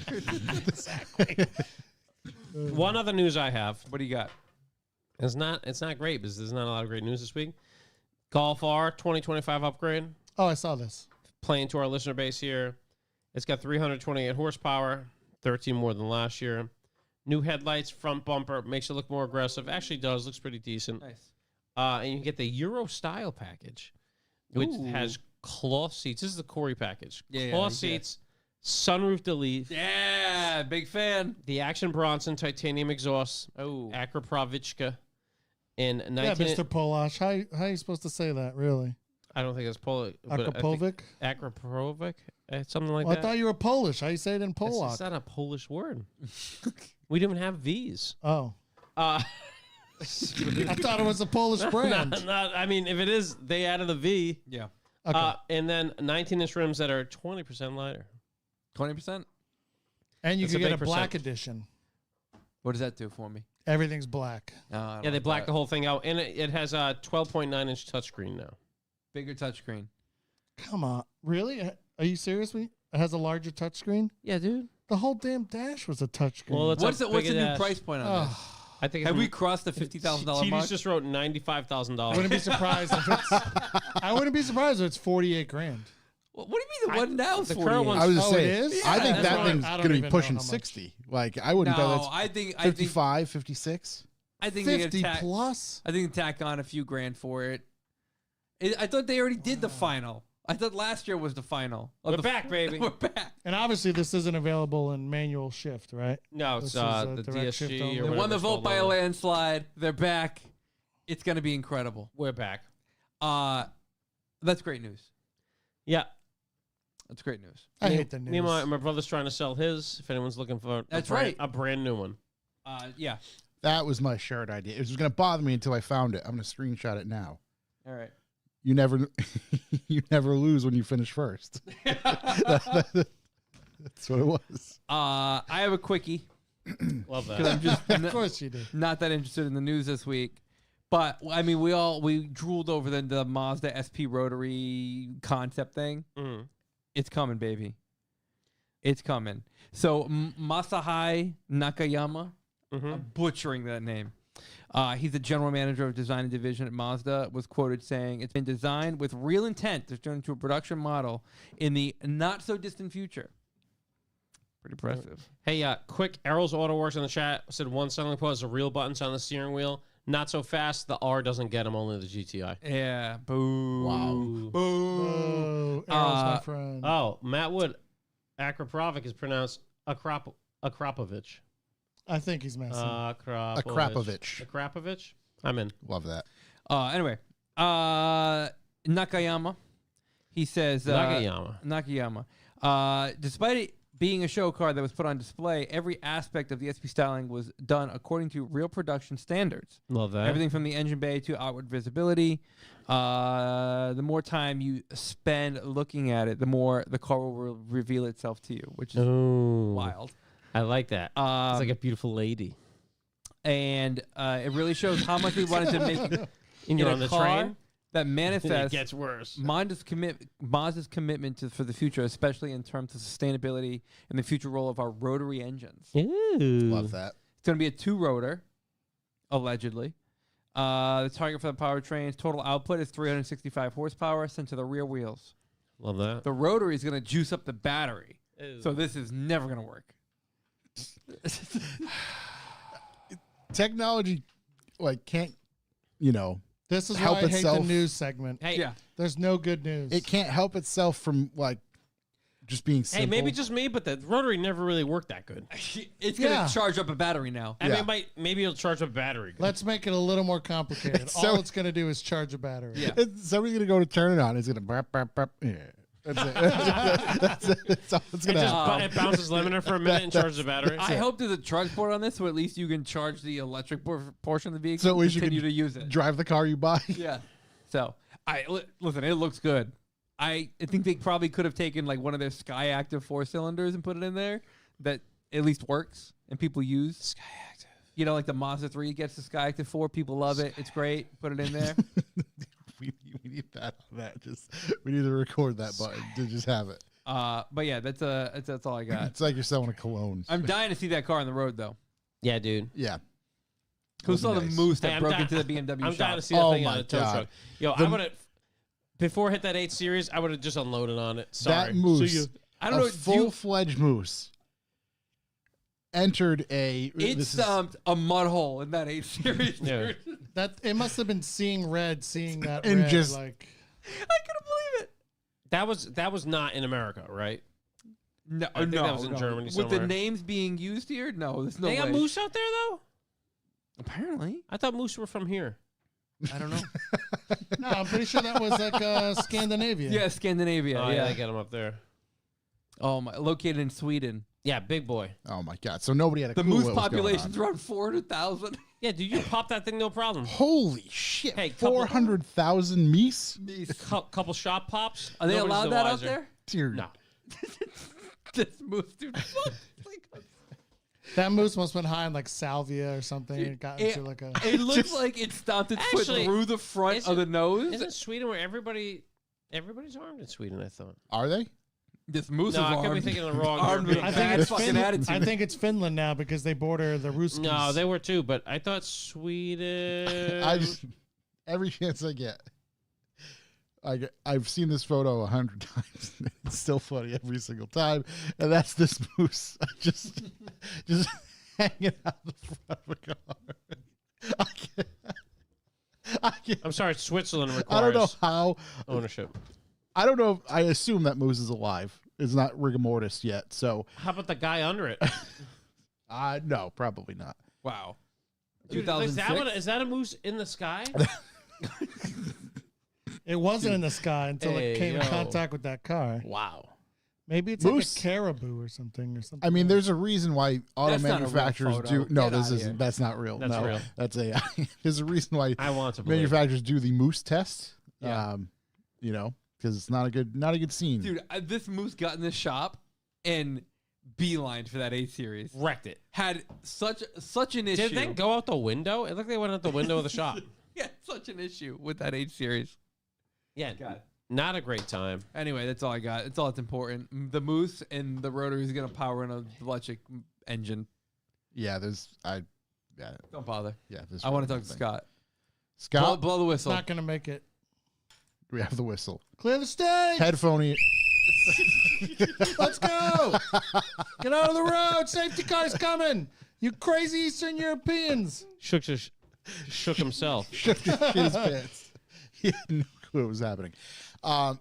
So is that how it goes down? That's the warning before everything Yes, happens. because people are wiling out. Now, And mind they're you, minutes away from cars driving by at an extremely high potential carnage. All these people are hammered, correct? speed. A large portion of I am them. not one to get hammered, so I don't want to judge hammerees. Right. But I would imagine so. Yeah, most Where'd likely. you They- go? they- Where was it? Let's do All right, that. yeah, we got a long story here. Yeah, Let's see, yeah, What's so the yeah, event? The event is called Rally Legend. In 2017 or 2018, I told my buddy Michel, a Dutch guy, My bell. to help you guys. He's about 6'7", 250-pound giant Dutch man. Felt. Okay. I Tiny said, fella. bro, I want to go to a WRC event because I love rally. Hence, my name online is R411YE. It's supposed to look like the word rally. Some people didn't know that, believe it or not. Are you serious, Chuck? No, it's very. You figured it's it out very that it's obvious, rally? yeah. Okay. Anyways, so I told him, he's like, yeah, we'll go to Germany next year. He speaks German, English, Dutch. Anyway, so we'll go next year. We're going next year, 2019. 2019, there's no German WRC event. I was like, what the hell? They put out the schedule. They canceled it. The other thing was I wanted to go to a tarmac event, which is basically non-gravel, non-snow. They're on paved roads because the cars come with giant wheels, giant brakes. They're slammed on their asses, and the bottom of the cars just bounce off the road. It's great. So 2019, nothing. Boom. COVID ruins everything. Years go by. I would say 21, 22 weeks. I was like, dude, still want to do something, bucket list item. We got to figure something out. And they have the Rally of Central Europe for World Rally Championship, WRC. And we're going to go plan it out. So I'm talking to my friend, Franz Diebold, an absolute genius who is ever up here. You guys should have him on. Why do I know Franz, that like name? tuning Franz that tuned my car back in the day. Probably, Diebold yeah. tuning? He's your Yeah. boy? Yeah, he's my boy. No way. He's the best. He's Big shout to fucking Franz, man. What a genius. genius, Absolute like- genius. I don't understand how something's working on a car. I'm going to call Franz and he's going to explain it to me, which he does. Anyways, so he's like, no. You want to go to this event called Rally Legend in San Marino, Italy. He's like, but it's not really Italy. And I was like, okay, whatever. So I start researching it.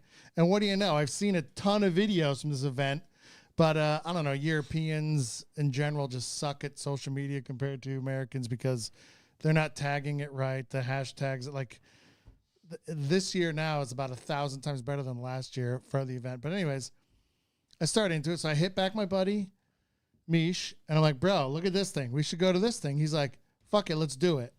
And I was like, okay, let me start looking into stuff. He's like, okay. So a week later, he says, hey, Paul is down to come too. So quick sidebar.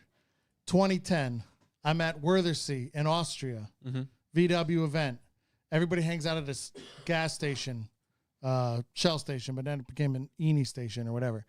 And the crew I was with, Airborne Jet, Kevin, Jordan, the Colonel, who is a 60-year-old man who loves VWs. This dude comes up to him and he's like, I know you from PVW, this car, and whatever. And that was my friend Mish, and he had with him his friend Paul. And I don't know, 10 minutes later, we're going out to eat, and the Colonel says, get in the van, we're going to eat.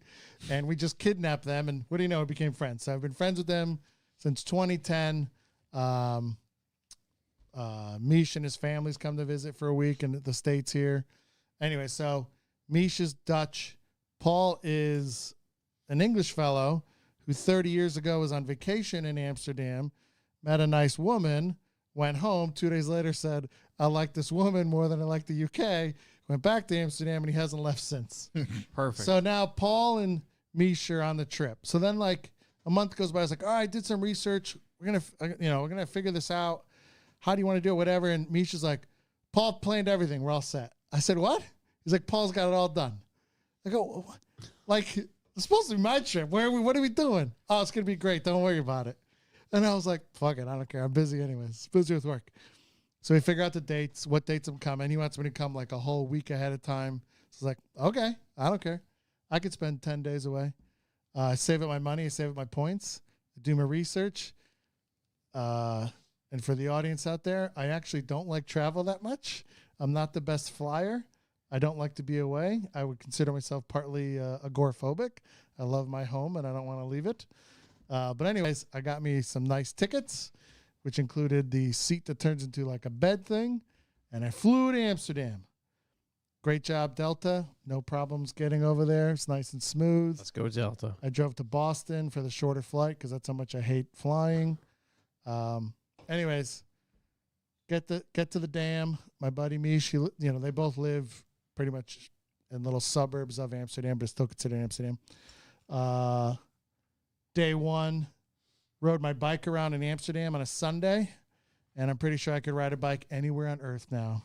Maybe some places in India, and I wouldn't be scared of fellow bikers in New York City, but I'd be scared of everybody else in New York City. But riding your bike on a Sunday afternoon in downtown Amsterdam is wild, absolutely wild.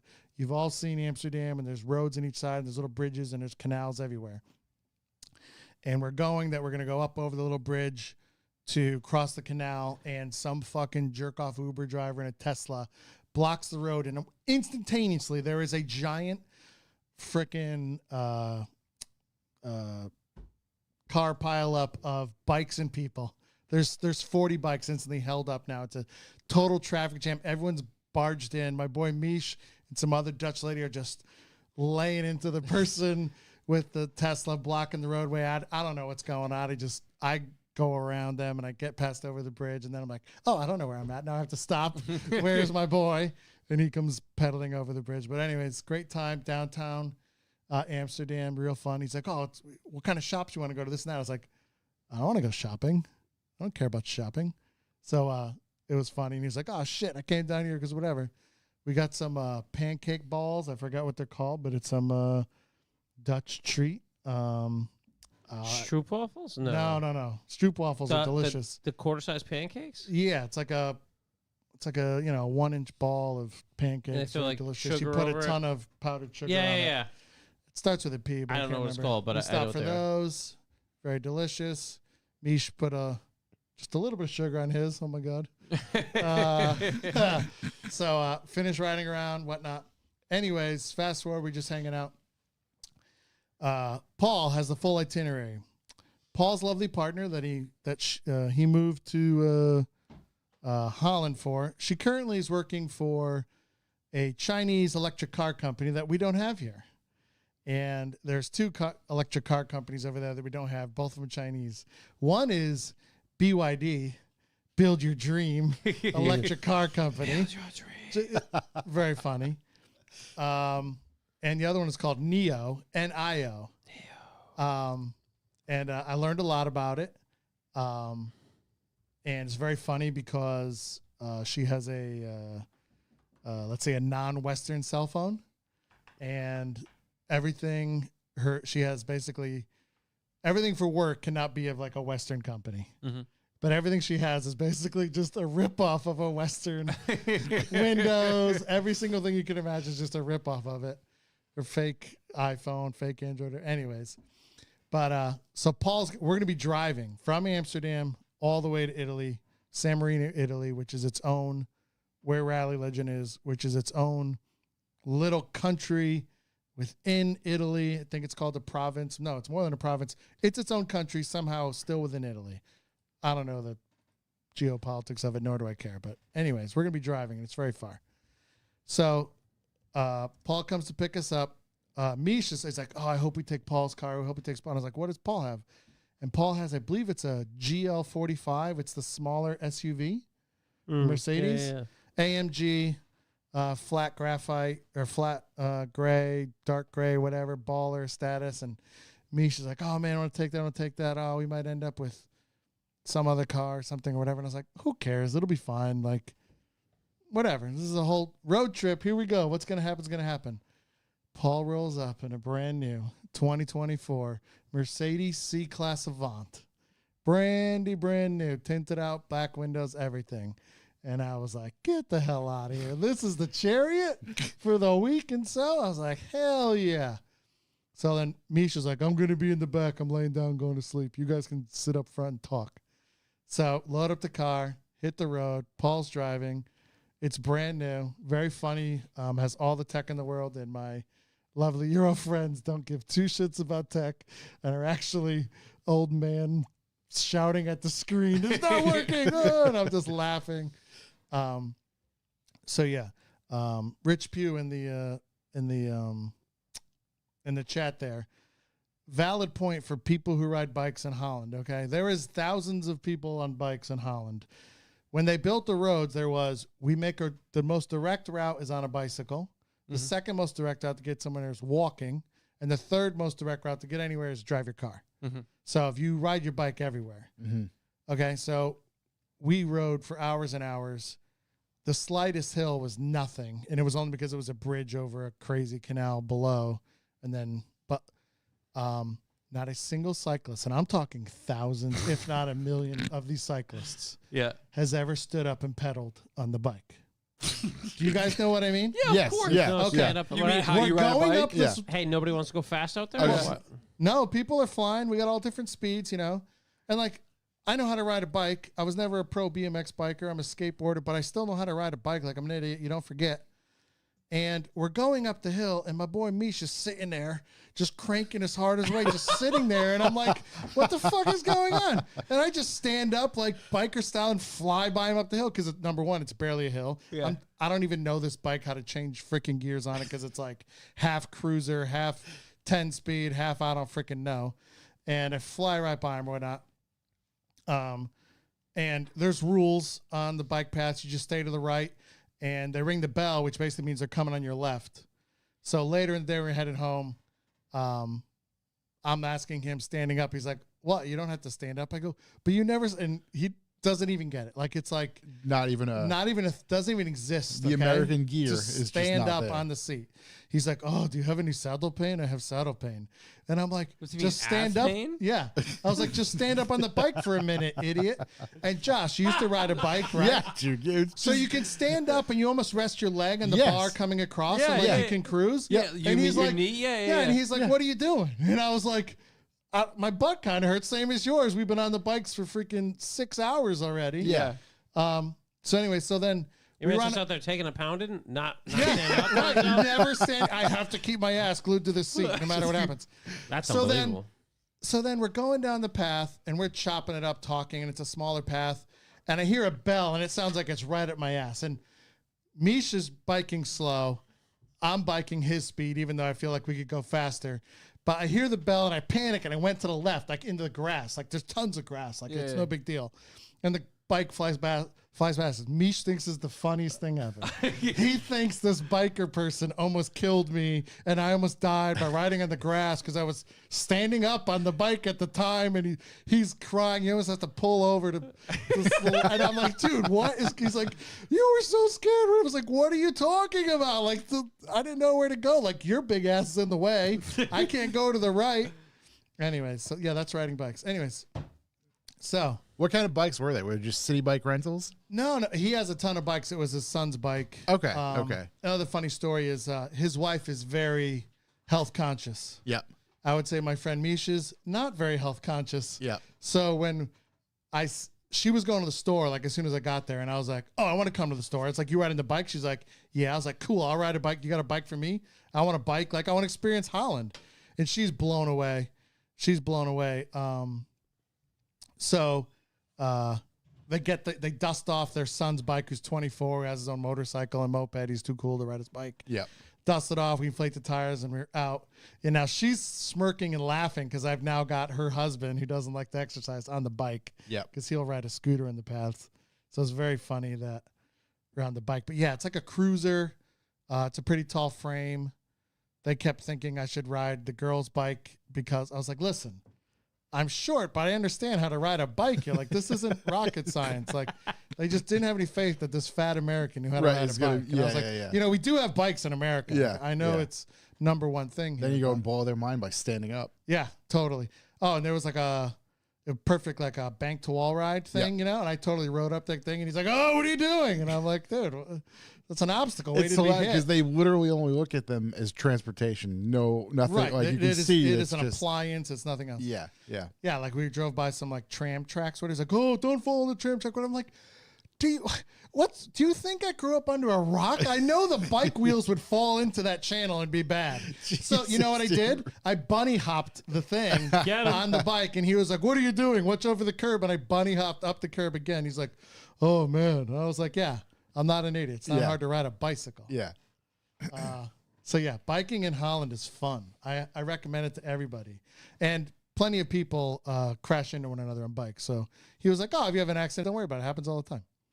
But we didn't have any accidents. I did have some saddle pain in my inner thighs. Yeah. Not from chafing, but from biking.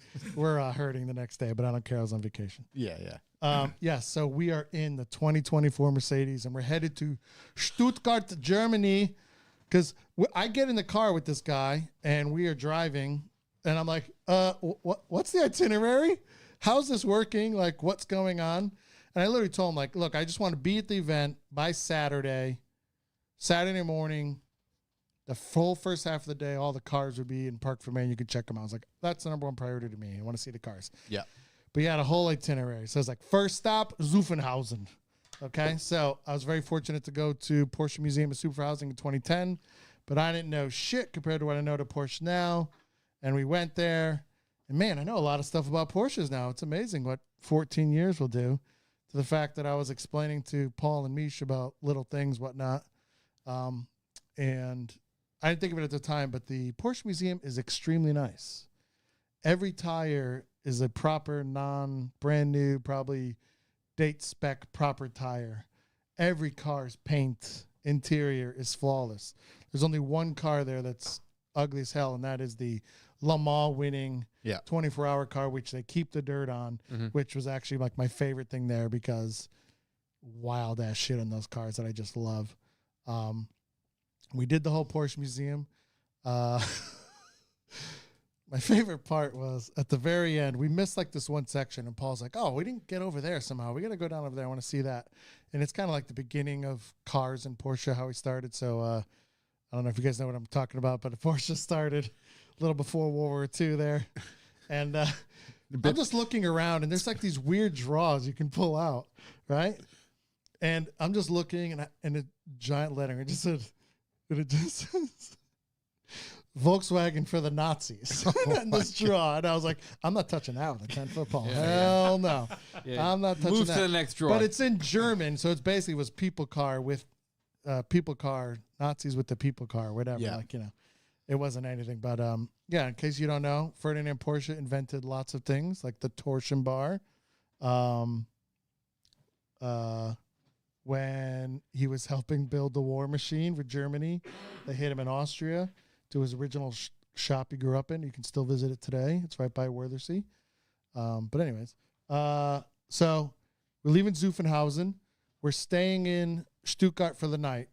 I don't know where we're staying. I don't even know the arrangements. Like, dude, are we like grouping in a room? Are we got a bunking suite? up? Like Yeah. what? So I've informed that we each have our own room and reservations. I don't know what's going on. I already love Holland, Germany. I feel I'm the big dumb American, but I didn't get that vibe at all. Almost everybody speaks English, even though I feel terrible. I'm the dumb American who doesn't. I speak a tiny bit of Espanol. Anything else? But that's it. Spanish? Yep. Just go to Si, Germany and senor. speak Spanish. Si, senor. So we check into this hotel. We each got our own rooms. It's called Motor One. We went to the Motor One in Stuttgart. The guy's like, you don't have a reservation here. And I just started laughing. And they're in these like hippie beanbag weird chairs in the lobby. You don't have a reservation here, whatever. And Mish was like, what? Huh? What? Huh? Whatever. And then Paul's like, oh, I gotta look at. Turns out there's another Motor One hotel in Stuttgart, right by the train station. So we drive over to that one. We have a reservation, check in.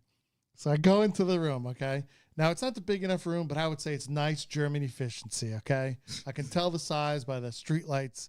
Come through the curtains a little bit, but man, none of these goddamn light switches are working. I can't get anything. I got the phone flashlight. I'm walking around the room. Turn the TV on. The TV is on, but I turn on a channel to brighten. I don't know what's going on. So there's this thing by the wall, and it looks like a card holder. Yep. And I was like, I got to pay money to turn these lights. I don't get it. And then I was like, wait a minute. Tell me you put your credit card in it. No, I didn't.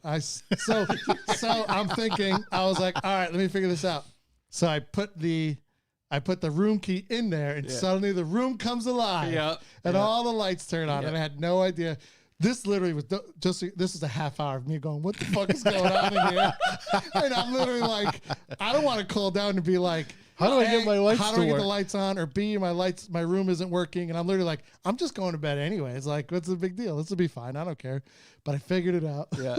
You just stick your card in, because when you leave the room, it turns everything off in the room to save electricity, and even turns off the heat and AC or whatever. Yeah, you know what my I do? boy, what's that? Ask for an extra key card, leave it in there. Right, the whole my boy time. Paul, when we went downstairs to meet up to go out to dinner in Stuttgart, he said, yeah, let me get an extra key. He ran up to his room to stick it in there because he turned it down to freaking Arctic levels in his room for the night. But amazing, beautiful. Yo, it's 69 euros a night. This place in America should have been like $250. Yeah. It was a small like efficiency, but only everything you need. Comfy ass bed, big ass TV in the wall. Like it was great. I was very excited. The next morning, breakfast buffet. I paid extra. It was like €9 for the breakfast buffet. Now I don't know what the hell's like. I don't know. They love their cold cuts for breakfast. Yeah, I was saying. And Ham, I don't know, but there is your Big two on the types of sliced ham, meat. cut Yep. up sausage. two Yeah. types of ham, and your salami, Yeah. and then a cheese plate with three types of cheese, Yeah. and then another little bread station and whatever. You making a little sub Mike's way? Oh, dude, I There's totally a made. Coca-Cola. I made a ham sandwich and a salami and cheese Yeah, sandwich dude. for sure. Lunch for breakfast. And then I was like, oh yeah, I'm gonna bang out this croissant that is just full of sugar. I've never had a sugar croissant before. Oh. Like I can't even describe to you how they get this much sugar in a croissant, but I was like, a croissant was delicious without sugar. And then they have chocolate croissants. Anyways, I'm trying to be easy on the sugar, but love it. Next stop from Stuttgart is Jesus Christ, I'm like forgetting. Next stop is just north of Milan in Saying Italy. you're in Stuttgart. You're in the Mobile One Hotel. You're having a sugar croissant. Your croissant. Croissant. You're living your life right now. I am. What kind of gear you rocking? You rocking the Ferrari Yeah, you merch? Ferrari. I'm whole rocking time. my Kimi Räikkönen NASCAR hoodie. So people know. And no, I think people give me looks like, look at this jerk off and this knockoff Kimi Räikkönen. What the fuck number is that? Whatever. Yeah. You're letting people know. Correct. We stupid went out to eat American. that night in Stuttgart. We went to some steak place where they give you like the two stones, a hot stone and a cold stone. Yeah. And they barely cook your steak, and then you have to cook it yourself more in the hot stone. And then they bring you another stone if your stone doesn't stay hot. And then they were like, they told the waiter, like, he knows how to speak Spanish. And the guy's like, I'm from Colombia. Da, da, da, da, da, da. And I was like, hola. Hola, amigo. All right, so the next morning we hit the Hermano. road and we're headed to Milan, and you got to go through a little place called Switzerland. Yeah. Okay. A little famous tunnel you might have heard it called the Goddard Pass. Mm-hmm. So you can go over, you could go through the Goddard Tunnel. It's so fucking long. Right. It's like 17 miles or some shit. And That's wild. Paul was very concerned about the HVAC. The smog and the. That he knew to hit the recycle button. He's like, we got to figure that out before we get there. I was like, hey, guys, it's right here. You just hit the button. Doink. Then we're all set. He's like, oh, make sure you hit the button when we get to the tunnel. I was like, dude, we're not going to die driving through this tunnel. Like, we'll be fine. But and I love these guys. Just so you know, I'm not making fun of them. They're my friends. And what do? You make fun of your friends. So we start driving. And, like, Switzerland's pretty freaking beautiful. But I don't know where all the people in towns are, because just these highways are going through these mountains, and there's mountains on your left, mountains on the right, mountains in the distance, snowy caps, the most beautiful things you've ever seen, right? So we're coming up to the Goddard Tunnel. We got to hit the rest stop before the tunnel. We got to hit the rest stop because, like, I don't know, we're going to die in this tunnel or something. Anyways, we stop at this rest stop, and it's the most gorgeous rest stop ever, okay? Yeah. You can't even imagine. But the funny part was, one of the guys had to go to the bathroom. Okay, he was in quite the rush to get to the bathroom. Too many sandwiches. You're right. Could have been. I don't know. Yeah, Could have been too too many chocolate croissants in the morning. Yeah. But and every rest area gas station in almost all of Europe, especially Germany, definitely Germany, Switzerland, and parts of Italy, you got to pay €1 to go to the bathroom, and then you get a little ticket, and if you buy anything, you get your $1 back or whatnot. So Misha's got his Euro coins, and he's pounding them into the machine in Switzerland, trying to get by the turnstile, and it's not fucking working. And I go, bro, they're Swiss francs. And he's like, oh shit. And he holds the phone up to get the Apple Pay, because you can Apple Pay to take a shit, which I think is just hilarious. And he busts in there. We come out, and now they're like, oh, let's grab some food. This is a cafeteria on a level you can't even imagine. The amount of fresh food. At this, like, I walked around for 50 minutes being like, what can I get? Like, I want a little bit of all of this, whatnot. Walking around, I don't even know what I got. I got some weird flatbread pizza type looking thing. They got wurst. And they got rolls, and they cut them up and made like hot dog sandwiches. It was good. But then they're like, oh, let's go out back. So you go out back to where the picnic tables are, nice lounge area, and there's a lovely raging river, kind of raging, and in the water is a lovely bluish green, this weird green, and you look up and there's a mountain for 50 stories, and there's 3 waterfalls just coming out of the mountain, running down the mountain to the stream behind the rest stop. And there's the most beautiful wood Could inside have the peed rest there stop. for free. Oh my! You're probably right. Just unleash, man. But it was amazing. The most beautiful rest stop I've ever been. What about the one we took you to earlier? I walked in the rest stop and I was like, wow, what a rest stop. If she worked there, it would be the greatest rest. If she could work at this Goddard Pass rest stop, Do a rest stop exchange program. Yeah, maybe. Yep. Yeah, Send maybe our girl out. Someone else Yeah. can manage the secret vapes. So then she's gonna hide the vapes under the yeah. counter. we crossed into Italy. It was fabulous.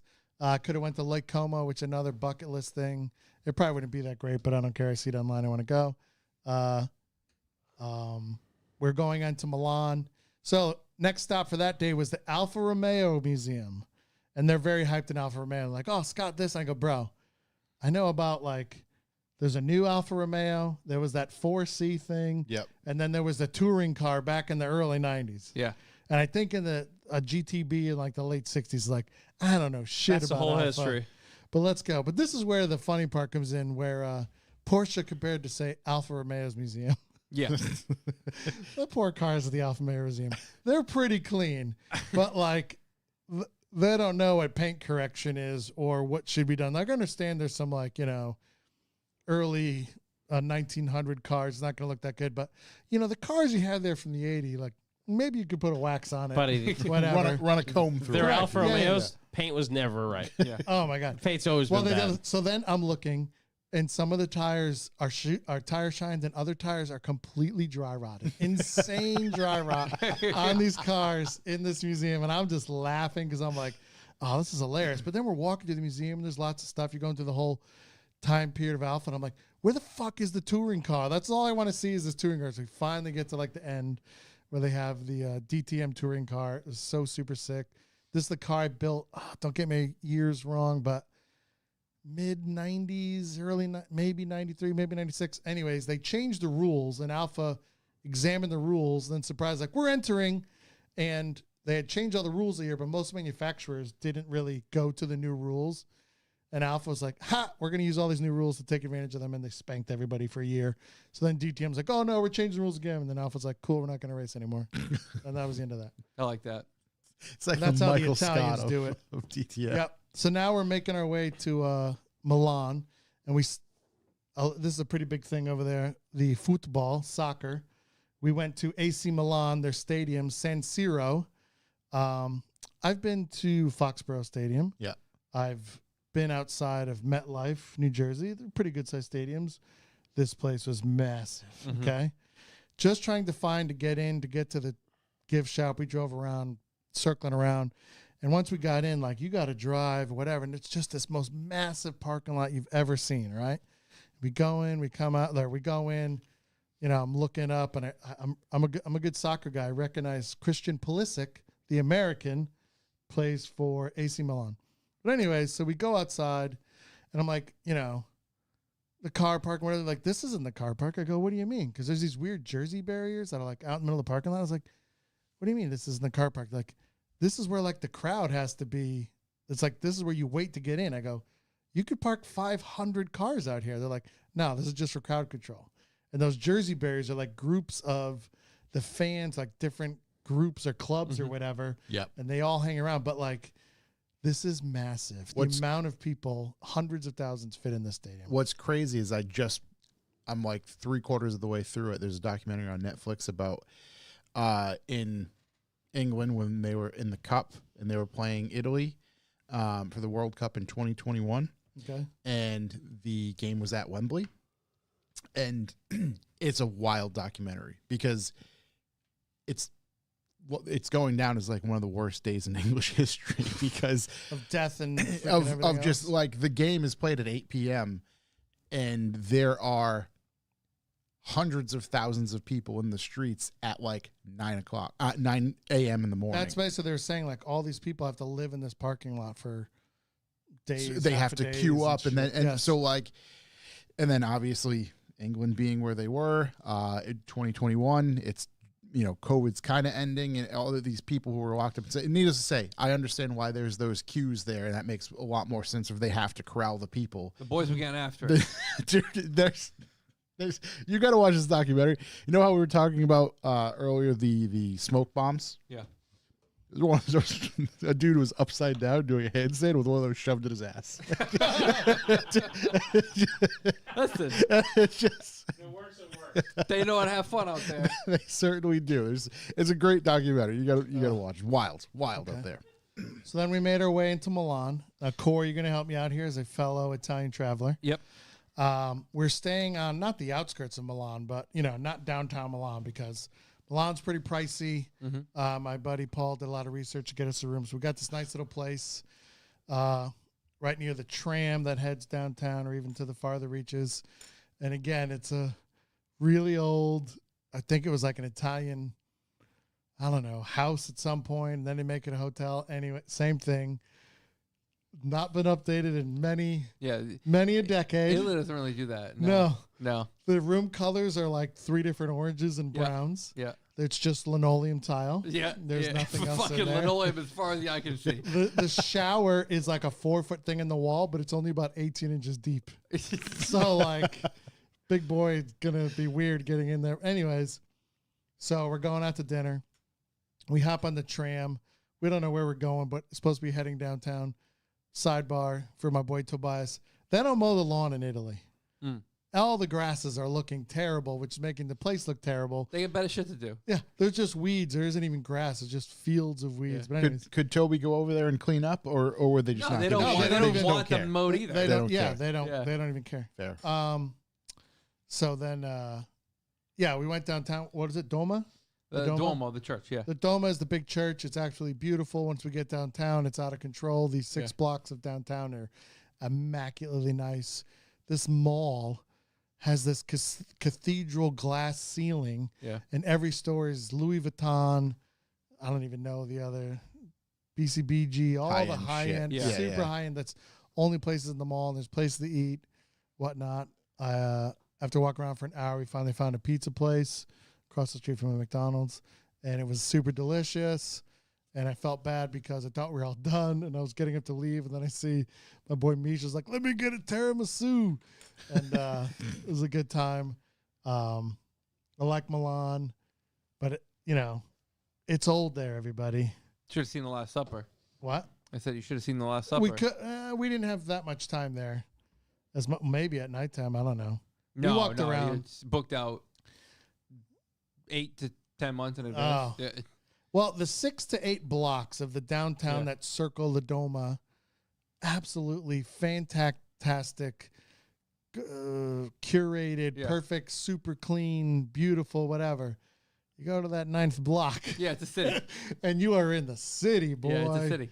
It's very different. We never paid for the tram. Couldn't figure that out. We just rode it. Yeah. Riding out of downtown Milan at None of the 11 Italians o'clock pay at for it night. either. Right. No, you're right. The little kiosk thing, like Yeah, every other car, I didn't see a single person No, even go they're not near doing that it either. effing thing. It was wild. It was hot and sticky and gross in that freaking car, and I got close to the door just so when we would stop, we were like, breath, let me get some fresh air up in here. Nasty, but I love my hotel in Italy. It was hilarious. Again, it was very cheap. In my room, I had a nice, look like Hawaiian scene panoramic picture, okay, that was hanging above my bed, and it was crooked, okay? So, of course, I'm like, oh, let me straighten this out, because No, I'm not even done. So I go to straighten it out. It's bolted to the wall crooked, okay? So I turn around and So I turn around. Italians haven't really figured out it. So I turn around to look. What's the art piece on the other wall? Beautiful Manhattan skyline, focusing on the Twin Towers. Oh my god! It's on the other wall. Dude, they got other shit going on. They just don't care. They're busy. So I see my buddy Paul's room. His painting and his was the all the skyscrapers in the early aughts. Dude, they got a eating nice their lunch, discount. sitting on the beam. So the the next other morning- side, the photo, Easter Island. It's a Yeah, whole fucking it's just so wild. And the whole room is the ugliest. It's oranges and peaches and browns you could ever imagine. The walls are 2 different colors, and there's a chair rail, a piece of trim. But halfway through one wall, it just stops, and then there's just a wavy line of the 2 tones. Dude, Italy's a fucking mess. But like, the thing, it was clean. The bed smelled super. It was super clean. Yeah. Extremely old, outdated, but you know what? Who the fuck cares what color the It's wall is? called character. The toilet. It's The passionate. toilet's just a knob on the wall, and it was like a faucet. You turned it on, Yeah. and when it was done, you closed it. It's not. There's no hitting. You had to like make your own flushing, which took Yeah, a minute. just a giant ball valve that opens Yes. and lets a whole Yes. shitload of water. So the next morning I go down to the buffet. Look at that. The Italians love their ham and cheese fucking sandwiches too. So there we go. It's going to be a ham and cheese salami morning again. And I mean, like, so I love shitty American cheese, which is fake processed American- cheese. It's not even good cheese. Government cheese. So they keep calling this Gouda. So I asked my boys about it, and they're like, oh, yeah, it's like there's real good Gouda, which is probably the stuff we would buy here. But over there, they have like a fake pasteurized cheapo Gouda. And I was like, yo, this Gouda is really good. Like, I'm going to get it when I get home. And they're like, no, that's like the cheap shit. I was like, yeah, I love the cheap stuff. But no, they only have real good Gouda in America. So then, boom, we're on our way, and we're headed to Moderna. I don't know how to say it. Modena. Whatever. The birthplace of Mr. Enzo Ferrari. Yeah. From previous podcasts, maybe you guys know, big Ferrari fan, long before Drive to Survive. Yeah. Long before all of that. Maybe you've heard of him, Mr. Magnum PI. Okay, because the DVR still records that shit, and I love it. That's wild. I love them. Those jeans are Big shouts to Tom Selleck. those jeans are sexy as hell in those 80s. But anyways, Mr. Michael Schumacher makes me love Formula One. So, and Modena is a tour, and it's the house he grew up in, which is a shop that his father had. Yep. And then they built on an extra room, but it's not that big of a whole big spread. So I was like, okay, again, I don't care. Like, I'm on a road trip in Europe with my buddies. We're already having a blast doing dumb shit, finding places to park, then just, you can't park here. Well, we just did. What are you going to do? It's a rental. It's not even our car. What do we Yeah. care? Do They had a something. giant parking lot. Yeah. So, yeah, on the backside, you're right, which we didn't know until we're going to leave. Like, oh, shit, there's a parking lot. Anyways, so we go there. We do a nice Ferrari. I love it. I just love Ferrari stuff. You check out his office? What? Yeah. The best part is when you come out of the new hall, the big place, because they redid his whole house and the garage for one museum, but you go through the other museum first. And of course, when they dump you out of the museum, you're in the gift shop. Oh, okay? yeah. And they have all these prices, and they're the hilarious little price tag things. It's hard to explain, but dude, Ferrari, I got your 80 € umbrella right here. And I'm thinking, is it a big golf, like 48-inch, 52-inch umbrella? I don't know. It's a shitty little. It's a children's umbrella. Yeah, it's a tiny little umbrella that's 80 €, which is like 100 US. Yeah. There's a little Ferrari cafe. Everything's out of control price-wise, and I'm just laughing because I'm thinking to myself, like, you know, it's just this total touristy trap like Disney World, you know. So then, yeah, we go into the shop. What was his dad's shop? That tour. Michael Schumacher's Formula One car, so great. Most people here, I don't know if you've never seen a Formula One car up in person. It's fucking small. And back then in the early 2000s, they were way smaller than they are now. Yeah, they're super like tiny. super small. Like me and my boy here are just gonna pick up this Formula One car and go home because it's just a little bit bigger than a go-kart. But they had they had every engine group like on display, and I'm just nerding out over all that. Totally love it. In the end, you're right. You go to where his office was, and that's his office from Maranello that they recreated there. Checking it all out. It's cool, whatnot. I dig it. And yellow. Everybody talks about the yellow Ferrari. Yellow is the color of the city, Modena, or whatever. If you miss me up. It's just Modena. Modena. Yellow is the color. That's why he likes. He puts the yellow around the prancing horse. Yeah. The prancing horse is also World War I fighter ace. He had a prancing horse on his biplane to, his like call sign or whatever, his cool guy sign. And he was an ace and he had lots of kills and whatnot. So, Enzo Ferrari used to race, and that guy came to a race and was like, "Oh, I want you to put my prancing horse in your car for good luck to win the race, all this jazz, whatnot." So that's how, and that guy was a real, hero to Italy. So that's how the whole prancing horse was designed. And then boom, my buddy like, we're going to Maranello too. I was like, sick, just a little farther down the road. Mm-hmm. So we went to Maranello, Maranello has all the cars. Now that's where you want to go. My whole story to this is Moderna is great. Moderna is great, but Maranello is where it's at. Yep. Every single championship winning race car is in one room, up at an angle, Yep. in a I sent you that giant video. 180 sweep. Yep. Yeah. Every trophy is on the opposite wall. They know what they're doing. They got the F40 right next to the F50. Yeah. They have some of the new chassis, like in white, body in white, like the steel, Mm-hmm. which is fascinating to me. Like shit like that. I nerded out over that stuff forever. Did it bother you as much as it bothered me that the Enzo was in yellow? No, what bothered me was some of the really bad track lighting, like above the F40 yeah, and the F50. I was like, this is the worst lighting I've ever seen in my It's life. almost like a blue-white, like... Dude, Right, just but wrong. track lighting not even aimed well, just aimed randomly. Yeah. They Even got though the there's person who hung up that million- sign. Yeah, a That's how it million came out of dollar- the box. Yeah. Yeah, like it was so sad. Like Right. So you put the lighting was Yeah. the worst. So Yeah.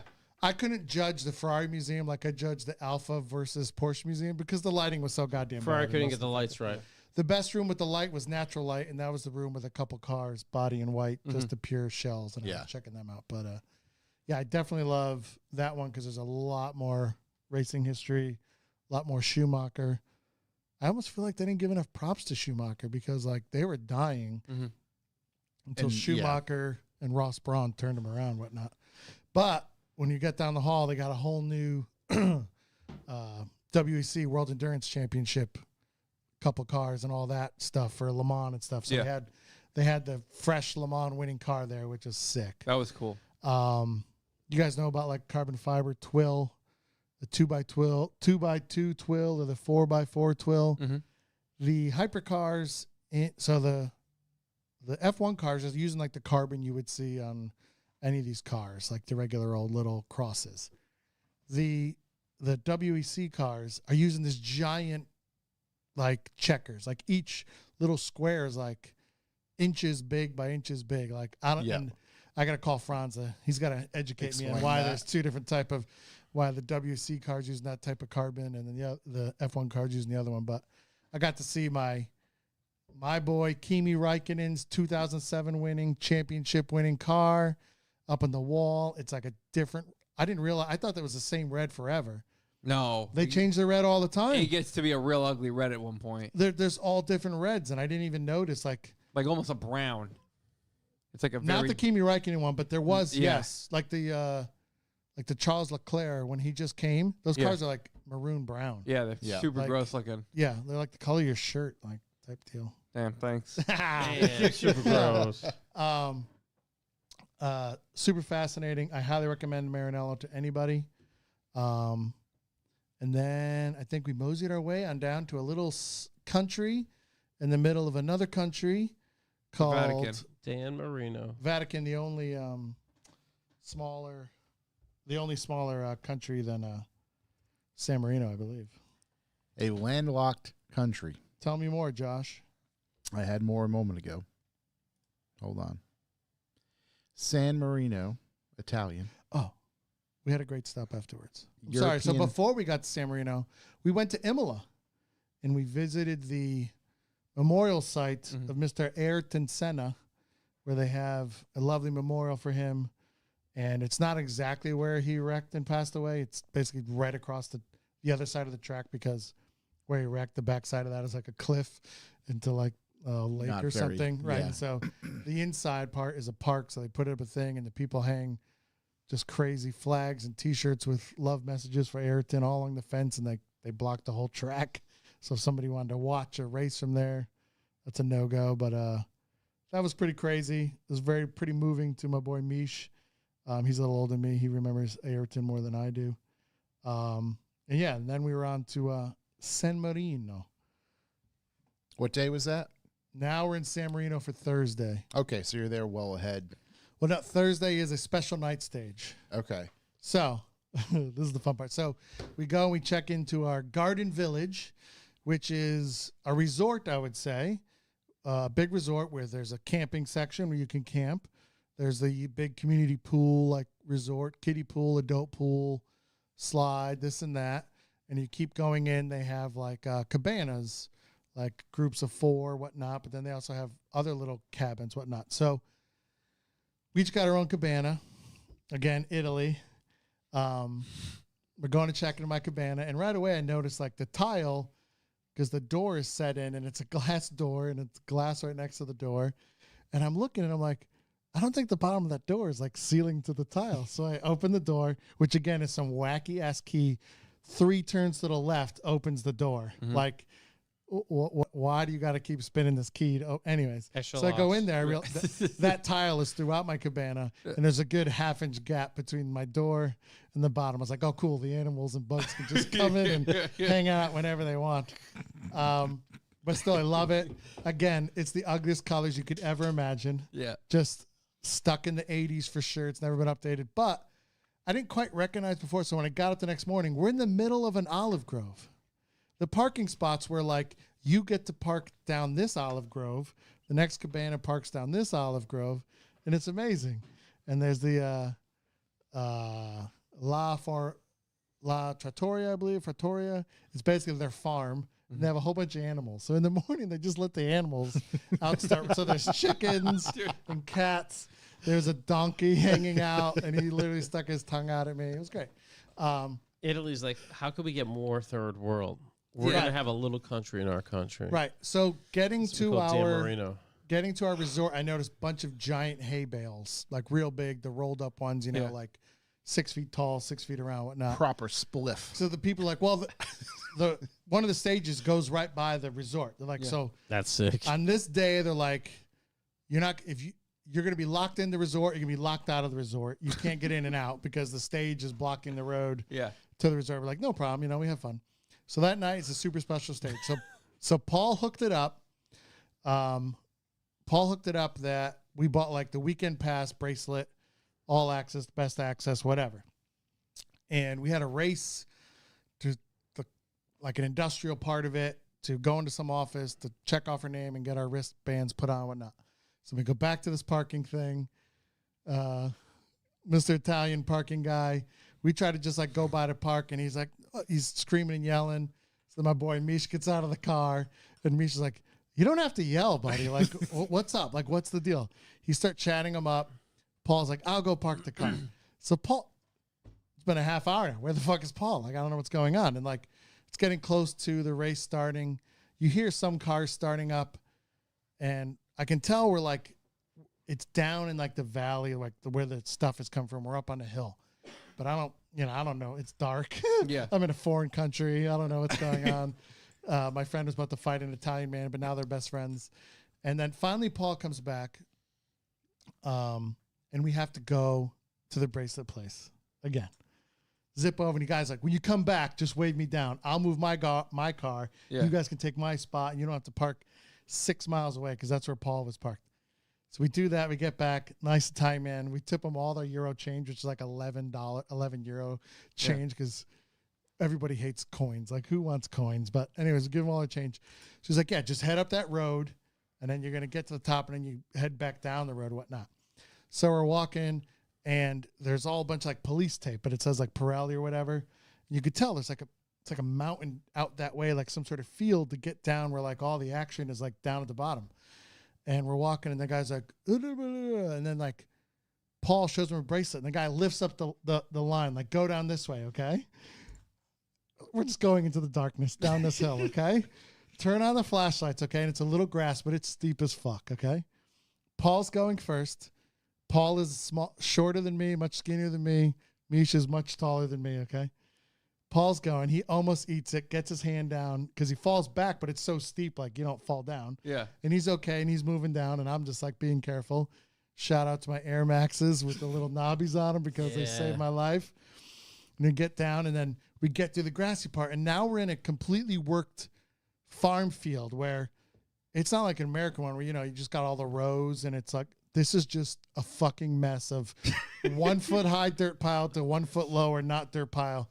Next thing you hear is, and there's me eating shit, falling down the hill, taking a massive shitter in the grass. He's fully in the mud, in the dirt, hurt himself. He's making noises. I'm like, bro, are you all right? Like, where are you? Like, you can't see. It's pitch dark. The iPhone light doesn't like shine distance, whatever. And Paul's like, he's fine. Let's keep going. Top Gear rules. Leave every man behind. Yeah. And I'm just staring. I got the phone at the ground 1 foot in front of me, and I'm walking like 1 foot at a time because Can you see anything in front of you can still see all the lights, and we're getting close to the people are getting really rowdy. Yeah. And the flares and this one street light, giant street light, and we're going down this hill. Are there any other people in the No. field? No, we're getting down. There's tons of people like Yeah. at the bottom, and we're getting there and we're getting there. And dude, like, it's not really that muddy actually, but whatever, sketch as hell. So we get to like where the crowd is, and I can see, and I figure out in my mind from seeing things that this is where they come out and they do donuts around this roundabout, and then they go up into the hill. So we're in a good spot where you can see like half the donut, but there is 1 million people in front of us, packed the fuck in. Yeah. So I'm back a little bit. I find a nice 2 foot high mountain of dirt. Yeah. And I get up on there because I'm a shorty. Misha's still groaning because he hurt himself. I feel bad, but he made it down. And we're watching. And so this is where I realized the crowd is getting wild. So the car is supposed to pull off at 8 o'clock or whatever. And you start hearing cars, wow, pop, pop. You just, you're starting to hear all the cars starting. You're hearing lots of idling, lots of cars without exhausts. And the crowd is getting crazy. So for people who've watched rally whatnot, you hear these air horns blowing all the time. Doo, doo, doo, doo, doo, doo. These guys have these crazy apparatus. So imagine an air tank that you would like take on a trip with you. You fill it with mad air, like 100 PSI or something, but then you can go and fill your tire or whatnot with it. Yeah. All right. So they have that. And then imagine their wireless air compressor, like a Milwaukee, not a Ryobi because they're not Ryobi, but Makita, whatever. And then they have their big air horn. So they use the air horn and then they fill the chamber on the hill so they can keep the air horn going, blasting, all this jazz. And then I noticed there's a guy and he has a fucking chainsaw. I'm like, why does this guy have a chainsaw? What is going on? And he starts it for a second, whatever. And I'm looking over. And again, it's pitch black, but 10 feet away is a guy with a chainsaw, I'm pretty sure. I don't know what's going on. At first I thought it was a weed whacker, but I was like, dude, it's an effing chainsaw. Yeah. Why does this guy have a chainsaw? Next thing you know, there's fireworks going off, okay? These are not group organized fireworks. These are random people in the crowd just shooting off big fireworks, big ones. Next thing you know, there's a guy like 6 feet behind us. He's launching Roman candles. As soon as the cars start going, he's launching Roman candles. Dude, there's people down front by where they're doing the donuts around the roundabout. They're catching Roman candle ash balls for sure. They're just so many of them, right? And the cars are going. You could see them, and then you see them go up into the hills and zigzag the hills because San Marino's an entire valley. Mm-hmm. And at the bottom, the center of the valley is the Rally Service Park where everybody comes and goes. So it's totally fascinating. We're watching. It's great. But we're not getting to see everything or whatnot. And this crowd is raucous, okay? But we're looking, there's like a house to the right. And then he has like a fenced-in garden to the house to the right. But the crowd has already like mowed down half the fucking fence, okay? All right? And I was like, there's a gas station over by there. That seems like where the start line is. Let's fucking try. We're like, how we need that? It's like, bro, we're going through my man's backyard like everybody else. But they were coming up onto the hill, but we want to go down the hill. So it's like, all right, let's go. So Mish can like step right over the fence. He's tall as could be. Paul like does this weird roll step over. So I'm trying to get over, and they think I'm stuck. I get a freaking cramp in my hammy, and I'm like, oh, I'm about to go down in the dirt, like whatever. Like I get it to go away. I get over the fence. We start going. Now I step in some mud, some real fucking Italian mud. Almost took my shoe, and I'm like, how is this so muddy? We just came down the gnarliest hill ever, and it was dry as could be. We make our way to his backyard, and then we get to like this gate. And I was like, don't even tell me this gate is locked. We're fucking locked in his backyard in the middle of the night in San Marino. The gate's open. So next thing you know, the gate like opens up onto like the side of the gas station. Boom, we go to the gas station. We're right at the start line. We're like 20 feet behind the start line up against like the crowd control barriers. All the cars pull up and do stuff there. And you're just right on top of the cars. So sick. Dream come true for me. So many. Every car you can imagine that I ever know about, thought From about. all generations. Are all there. And they're just pulling up and launching, going down. They do 2 donuts down around the roundabout, and then they go up to the hills, zigzag the hills, and it's just a Thursday night special stage. I don't know if it's timed or what, because like Ollie Christian Baby, There's YouTube on video on YouTube. You should all go watch it. He's using a rallycross car, which is a 600 horsepower R5 Polo. It's not an R5. It's a VW Polo, 600 horsepower, like all out rally car. Yeah. So like when he goes the roundabout, like you only got to do 2, and my man's doing like 3 or 4 for the crowd. Okay. Other cars are like slow and they can't even do the donuts. So they're just going around in a circle around the roundabout and then going. But then current Ford Puma, which sidebar, I didn't know what a Puma was, so we get over there, and it's basically like a lifted car. Yeah. It's like a CUV. I was like, a Puma's a CUV? They're like, yeah. I was like, oh, what? Disappointing. I thought it was like a little sports car, like a Focus or whatever. Like, no, dude, this is a whack car. But anyways, so the modern day hybrid WRC 2024 car launches the fuck out of there. It has a totally different anti-lag sound, super loud. He goes around like 4 times. Complete smoke show. You cannot see anything. You can't see the crowd anymore. It is just smoke anyway, everywhere. But I got to see that car, whatnot. And just a little back thing. Rally Legend is a event, but it's a competition. But I'm going to describe it as, and I hope people don't get mad who are like who probably not listening to this podcast anyways. But like, it's a rich man who likes to rally playground. These are guys with lots of money who own classic rally cars, and they're looking for events to go run their cars in. Good opportunity. Right. And there isn't like a big trophy winner or this, I don't know, I don't know class winners, whatnot, but it's just like a historic rally because there's cars from the 70s all the way to modern day cars. It has all the cars, 90s, everything else. And that night I also realized something when the car's going in the hills before we made it to the start line. The audio of Rally is gnarly. We were watching over the roundabout, and I was like, yo, that's Audi for sure. And they had grouped all the Audis. So it was Audi after Audi. It was like 8 Audis in a row. And that 5-cylinder sound you can hear from a mile away. But what group was like one or 2 left after that? You can hear a mile away? The Subaru boys. Yeah. And their Boxster 6 going around. The couple 911s there. They had a 997, and they had multiple like real 911 G bodies, earlier bodies. You can hear them a mile away. There's not an exhaust to be found. And then I got so good that I was like, oh, that's old anti-lag system. Oh, that's new anti-lag. You can hear from the pops and bangs. So everybody loves their pops and bangs tunes and all that jazz. It's from anti-lag. It's from racing. Yeah. It's from rally racing. It's the shit. This is what it was made for. This is the noise. And the crowds go wild for the pops and bangs. Absolutely wild. And anti-lag makes exhausts just glow red the whole time. So you could see their headlights, their red exhausts going up to the hills. It was the best. But the audio, man, I was just, let's see, the Mitsubishi Lancers have a unique sound. Yep. Subarus, the Audis, the couple modern day last 4 or 5 years, real top level WRC cars all have a different anti-lag sound than, say, just a generation before. You can totally tell, whatnot. Very fascinating to me. I love that shit. Is it like faster, deeper, higher pitch? Just the it's very different.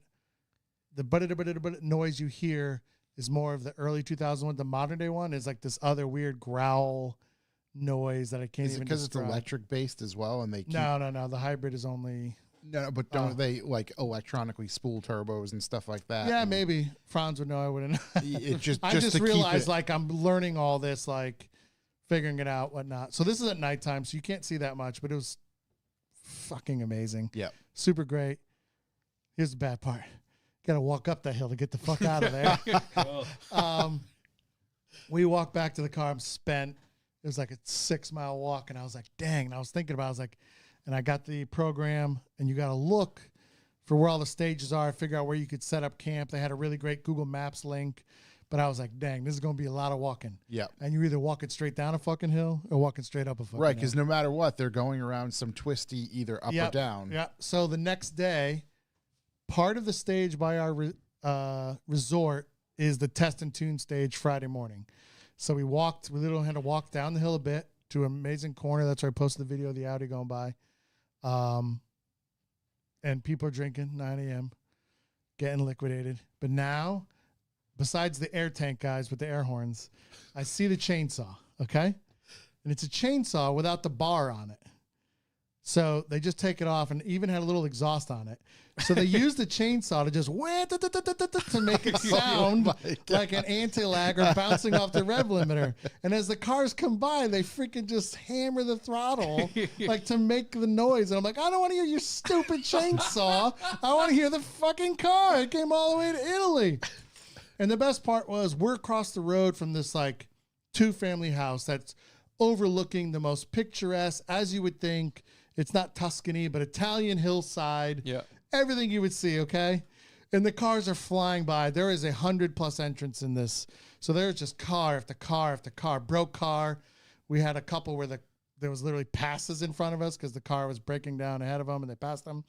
My man comes out across the street and just starts putting his laundry in the line like nothing's going on. And I'm just dying. And he's out. He like takes a quick look up the road, goes back in the house with his dog. He's messing whatever. He's hanging underoos or what? No. The big underoo hangers out there. Well, yeah, everything for sure. But Yeah. I think it was literally like just a couple towels or pillowcase or whatever. And it was like on the backside. But hilarious. Great day. Again, we're going out for breakfast. Now we're getting toasties. You know what a toasty is? No. That would be a grilled cheese, ham and cheese, or sausage and cheese. And now this Italian lady at this place. They haven't quite nailed breakfast. over No, there yet. breakfast does not exist. Okay, I got no eggs, no fucking bacon, no sausage. You get a for coffee, an entire that's what 10 you day. want. Yeah. Americano. You want Americano? You want espresso? Anyways, I'm Mr. Coke Zero over there. Yeah. So this lady, this is the one time I was like, yep. She could see me a mile away. The dumb American. Here we go. Like, she doesn't speak English, but like, I don't know, like, give me a cheese toasty, whatever. And she was getting frustrated. She got to get her buddy, but they were delicious. They were great toasties. They're made in like a panini type machine. Mm-hmm. Anyways, very delicious. That was Friday. And then there was Friday night is when the rally starts. Okay. So absolute bedlam at nighttime. I sent you guys some homework for you guys to view exactly what's happening. Do you want to announce who did that homework and who didn't? Everyone did their homework but Josh. I was busy with other homework, I'm just kidding. He's making his own film. Yeah. but we watched it here before. Yeah. So it's absolute bedlam. So we're going and we're like around. We drove our car out and about, and then we pretty much walked right back to the resort that we're like an eighth of a mile from like the entrance to the resort. And we're on this grassy hill overlooking the cars going by, and they're going to make a left-hand, switchback up a hill, whatnot. And it's turning into a muddy hill because there's tons of people there. There's like a guy set up pizza trucks at the back. So I was like, dude, I grab a freaking dirty pizza box, and now I'm sitting on a pizza box in a hill in the pitch dark waiting for the rallies to start, and they're late. We don't know why.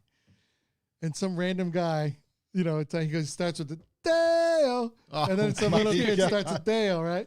So then he yells out, "What's your name?" And I start laughing and no one answers it. So he says it again, and he's trying to do the skit where it's like, "Ezekiel, what's your name?" He's like, "Don't you bring my mother into this." What? You guys ever heard that skit? No. No? Oh, my God. Anyways, it was famous on the internet for a while. Anyway, so the cars finally start, and Paul and Meech are like, we want to get closer. I think we could get down close to the finish line again. Again, pitch black, your phone. You're creeping along, walking down this muddy hill. There's this wall you have to climb over, but if you stepped over the wall 1 foot to the left, you were falling in a 4-foot fucking hole. I don't even know what's going on. I'm sitting up in the hill. I think I was talking to my wife like, I'm sitting on a pizza box on a hill. I'm still almost sliding down the hill in the pizza box because it is so steep and slippery. I can literally see our cabana through the olive grove, but you would have to walk around, but we can't go back because the race is going by. We'd have to cross the course, blah, blah, blah. So I walk over, and Paul has got this seat on this electrical box with the most prime view of the start line you've ever seen. And Misha's taller, so he's back farther standing up. So he weasels me a spot. So we watch the start line, like 100 cars go by, full-on launches. And one of my favorite things the entire weekend is all the good cars have dog gearbox, which is straight-cut gears. The gears are straight cut. They're not at an angle, so they don't really mesh. And they're sequential. And the way they get them in gear and they shift gears is by cutting ignition and that's how the gears shift as you just bang the gears. But when you're at a standstill and you got to get it in, all you do is you just slam that baby and crunch, boom, bang, boom. I can't even do the noise. You but the basically crunch- neutral drop it. Yeah, it makes the worst noise you've ever heard, and it sounds like the transmission fell out of every single car. But it's the most motorsport boner jams noise. I just loved it. Every car pull up, there was like a pro level car, which is like bang, boom, whatnot. And we're just watching the cars. Some cars totally screwed up. We could see down the straight to where they would make the left, like 180 turn, and a whole bunch of cars spun out, and the whole crowd goes nuts and they spin out, and people got their chainsaws going. They got the colored flares going. Like, it is just a wild, wild scene. People, it's a real festival. It's a real party for people. I mean, nobody in my crew is real partiers, so anyways, but it was super sick. I got lots of good videos right from that start. But people, my friends, knew I was there, and they're like, it only goes at nighttime. I was on the nighttime stuff. I was like, no, it doesn't just go at nighttime. But I didn't post at daytime, this, that, the other. So it was a great night. But then there was like a break in the action for a while, and then whatever. So then like we sent investigative Mish down there to figure out what's going on. It turned out farther on the course, there's way too many people walking on the course, and they wouldn't get off. Yeah. And they had to cancel the stage. Oh. So the people still have to drive it. Right. Super booze. So the people still had to drive it, so the cars weren't like taking off anymore or whatnot. And then we had to like walk 6 miles to get the car, to then wait forever to get the car, to go wait for all the race cars to go through the stage to get back to them. Anyways. Well, so everyone else, not in your crew, are they just, is it a camping situation? Total camping situation, total camping chairs, total. I have this little stool that folds up flat that I tie a string to, and I keep it on my neck so I can stand on the stool to see above everyone else. I'm talking for like their sleeping accommodations. I don't know where all these people were, but let me tell you, these people don't mind walking 3 miles, let's go 5 to 10 miles for each spot to watch. Yeah. Because we tried getting to some other more popular spots. And I'm like, bro, it's going to take us an hour and a half walk to get there. Like, I don't want to watch the cars go by that much. Yeah. Like, there's other better places to go. So, but the next day was the key day for me. One of my favorite days. Park for May. The Saturday, they didn't start till a little bit later. Every single participant is parked at the school stadium, in the rally service park, at the bottom in the valley, around the entire soccer football field. They cover up like the track surface, like track and field surface, and every single car is just parked there. And I just nerded out. I don't know how many hours I was there, but I think I was there most of the day. Yeah. Every car I ever dreamed of, right on top of it. For me, like inspirational, much sick motorsport. Were the shit. people associated with the cars there? No, they're all like gone mostly. Okay, I was just curious I had a couple if you had a interactions. question or, you know. No, almost all of them were gone. None of them were there, and especially like the high level guys. Yeah. The pro guys definitely weren't there. Another B story there, but so there's a Mark II, VW Mark II Golf GTI racing, and of course Mish, he just talks to everybody nonstop. He's that guy. He's the opposite of me. Yeah. I guess he's like Nick Becker, just super social. Start a conversation with anybody about nothing. Where I'm literally the polar opposite. I cannot freaking bug me out. But anyways, Yeah. he starts talking to the guy, and they're talking. It's a father-son. They have, what was their other second car? Anyways, but the father's racing the Mark II. He's Italian plastic surgery. Mish tells him right away, oh, Scott loves rally. He has 3 rally golfs. And the guy's like, I have a rally golf too. We're trying to get some parts. But the craziest broken English Italian. He doesn't speak that good at English. I speak 0 Italian. He's a plastic surgeon. He has a crazy comb over. He has a spray-on tan. Yep. And he is trying to explain to me the parts he needs for his rally golf. I'm like, bro, I probably want the same parts too. I wish you luck. Like, I don't know what to say. And I'm looking at the Mark II. It's not even that much of a race car. Like, it is a race car, but, you know, it's not like a full-on build, whatnot. But he was all bummed because a couple other their cars broke. Their Lancia broke. The rally golf was broke. But he was still there because it's a fun, great event, this and that. But checking out all the cars, like, I don't want to bore everybody, but like the carbon fiber in the 2017 Hyundai. Yeah. Oh my God. The air ducting of carbon fiber in the front and the air where it needs to go. Yeah. The radiators next to the intercooler, next to probably the trans coolers, the brake duct cooling, like everything cooling, super awesome. The cooling for the hybrid unit on the modern day Ford Puma. This is why I went there. This is what I wanted to see. Like, I want to watch the cars go by. After I was there, I was like, oh, I want to listen to them go by Getting too. to see those cars in action and then see them up close. Like, Correct. And this is another, you guys like this, told you other, but Europeans love to have their picture taken in front of a car. And if it's a couple, each person needs to get a picture of the car. And then if there's someone nice walking by, hey, I'll take a picture of both of you. Get into the car. And there was people literally every other car they had to get a picture of themselves in. And it's a mob scene of people. There is a gazillion people. There's also a DJ playing. It's a whole party atmosphere. It's totally great. But I was dying laughing. So then I'm walking out. And a lot of the pro cars are in this different area. That's where the Ollie Christian Babies, like his paddock was. Oh my God, I'm drawing a blank. A couple other old pro racer guys, they have their own paddocks. There's a whole Stratus group there. There's a whole Subaru group there. And apparently they were like actual Colin McRae cars raced, Richard Burns cars, everything, like the cars, and they were racing them, this and that. So then we're walking in the Ford M Sport. So Ford has a WRC program, but it's run by M Sport, which is a company in the UK, in Cumbria, which is way up north, away from everything, apparently. And they've done the rally program since the late 90s, since they came out with the Focus. And they're still doing it today. So when you see Ford M Sport competition, like that's the company who does it all, type British people. So all the Audis are together there, but they have their own pit there, but they're only running the one car, and their car is out in the field, parked for May, whatnot. So I'm walking by and I see all the techs work, the crew, bunch, they're in they're in the full M Sport, racing uniforms, whatnot. Oh, giddy up. Yep. And I was like, oh, I'm gonna go talk to these guys. I'm like, no. And I walked away. And then I was like, fuck that. I gotta talk to you. I came all the way to Italy, you know, and I was like, hey man, I got a question for you. Whatever. Like, what's up? Oh, hey, how you doing? And they got their British accent, whatnot. And we start chopping it up. Now the other guys are coming over, and now we're all hanging out, and I'm chopping it up with my new best friends at M Sport, okay? Mr. Charlie Shuttlesworth. Shuttlesworth? Yep. And when I said, because we all started following each other on the Instagram, and I was like, oh, Mr. Charlie Shuttlesworth. He's like, oh, I like that with the accent. And I was like, oh, mate, I look the accent or whatever. I don't want to do a British accent. But I was like, you got the accent. I don't know what you're talking about. And they were making fun of because the one coworker is a contractor. He's Irish, and he doesn't actually work at the factory in Cumbria. He just goes, he just flies into all the stuff and does all the work. And then this kid walks up, okay? And I swear to God, he looks like he's 14 years old, right? And like, because my questions to them were like, yo, is this like a full-time job? How does this work? If you're away all weekend, you like still have to go back and work in the factory and build the other cars? And like, yes. And, these are all late 20-year-old people doing that grind. Like, this is their passion, their hobby, and they're not getting paid by the hour, and they're definitely probably not getting paid enough. But yeah.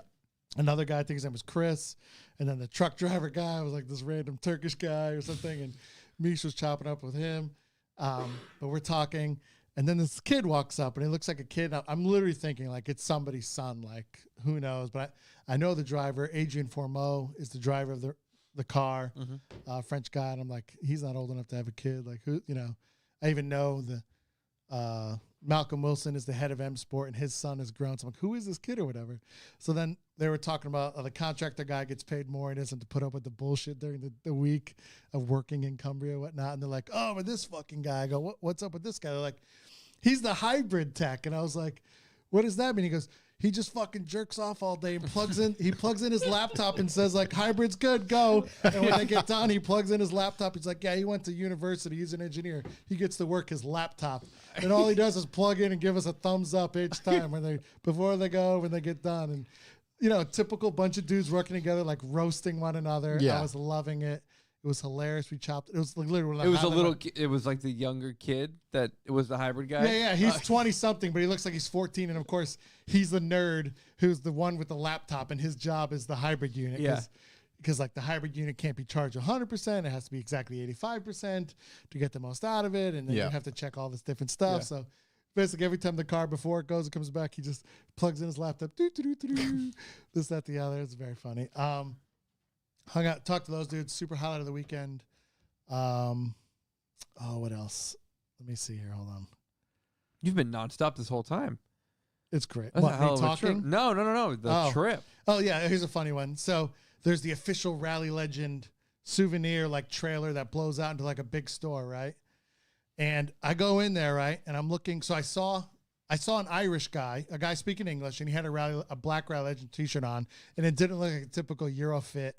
Yeah. Super tight. I was like, bro, You I gotta hear be you speaking careful. English or whatever. He's like, yeah, from Ireland, mate. Whatever. It's like, what size is that shirt? Like, I want to buy a shirt, but like, I ain't trying to get Euro small, And he's like, oh, mate. And then like his buddies were checking it.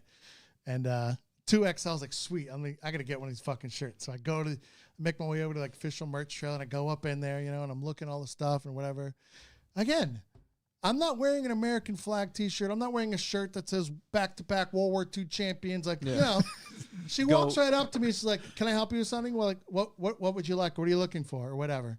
So I'm like, fuck, how do I know I'm English? But anyways, I wasn't saying anything. Yeah. It's like, oh, that black shirt, whatever, blah, blah, blah. She looks at me. She looks me up. She looks me down. She looks me up. She looks down. She goes, we don't have any big sizes left. And I was like, you son of a bitch. I was like mortified. I was like, this lady just called me so fucking fat. I feel so shitty. And I just walked out of there with my head down like, no rally t-shirt for me. So then I'm walking around and then I talk to the wife. The wife's like, oh, get Jake something, whatever. And my nephew Jake, he's 17. He's into tight t-shirts right now. He loves this medium look. I was like, oh boy, this is medium central over here and whatnot. So we're walking. Wide collar and Right. medium. They have like, all the vendors just like say something at Lime Rock. They call it the Midway. They have people all selling stuff. So there was this one guy with tons of WRC swag. Yeah. My hat here. And whatnot. It's like, oh, let me get him a t-shirt, whatnot. So again, I walk up to there. Dude looks me up and down. Again, at least he didn't know I spoke English. He just looks me up and down. And he's like, 2X biggest size I have. And I was like, and then it's like a 2 for a deal on t-shirts. And they have all these wild colors. And also, this is not true WRC material. This is super bootleg. Yeah. This guy could fold up his tent and be out of there in 10 minutes because the WRC fucking The police are coming. copyright people are after him. But it's like a 2 for deal on the t-shirt's like 25 euros. So I was like, oh, let me get a large. And then, I'll get like a 2XL. It's probably not going to work. I'll give it to the wife. I'll figure it out, whatever. It's like 25 euro for 2 shirts. What a deal. Yeah.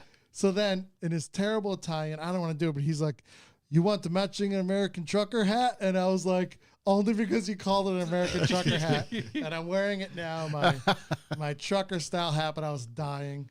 So that was the merch I got. Did he throw it in for the same price? No, or no, what? of course not. No, but it was cheap. This is like 10 euro. It's not the best quality, but even you look at the logo and shit, it's total bootleg. It's total. Now that you said it, Yeah, you it's total. You can It's tell hilarious, it's but not I don't care. It's the sanctioned. best. Yeah. So the shirt was like a large. Fast forward to I'm home. I lived and made it home. The wife washes and dries it, and the kid tries it on, and the sleeves. There's like cutoff sleeves before. This is as cut off as could be without being cut off sleeves. And his whole tan line and his little biceps. He's like, oh, this shirt is sick. And I was like, oh my God. But, so then I was like, oh, let me see the 2X shirt. I put that fucker on. And it fit, whatnot. But again, the arms, like, there's no sleeves. Like, Yeah, they're cut like this. Right, Instead so- of a sleeve going so across say the the arm. bottom of the sleeve and your armpit. Yeah.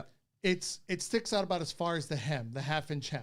Yeah. So there's like no, like your armpit hair will like be hanging out. It's fucking hilarious, dude. Like, it's so wild. But anyway, so, They just can't figure out shirts over there. like, dude, like, okay, I don't want to put down Europeans, but Europeans ain't getting any smaller, okay? Like, No, because they're starting to vacation here. well, there plenty of McDonald's and Burger Kings are popping up everywhere. They're not cared of the extra large medium, I guess. Like the painted big ass dudes in tiny shirts. And I'm just like, yo. They refuse to buy new shirts. That shirt is extremely revealing, sir. That is a very revealing shirt, sir. So then we watch more stages. I'm looking over my pictures to see what else I see. We found this wild tunnel to get out. Just typical. It's just like a tunnel that would like be ruined in America.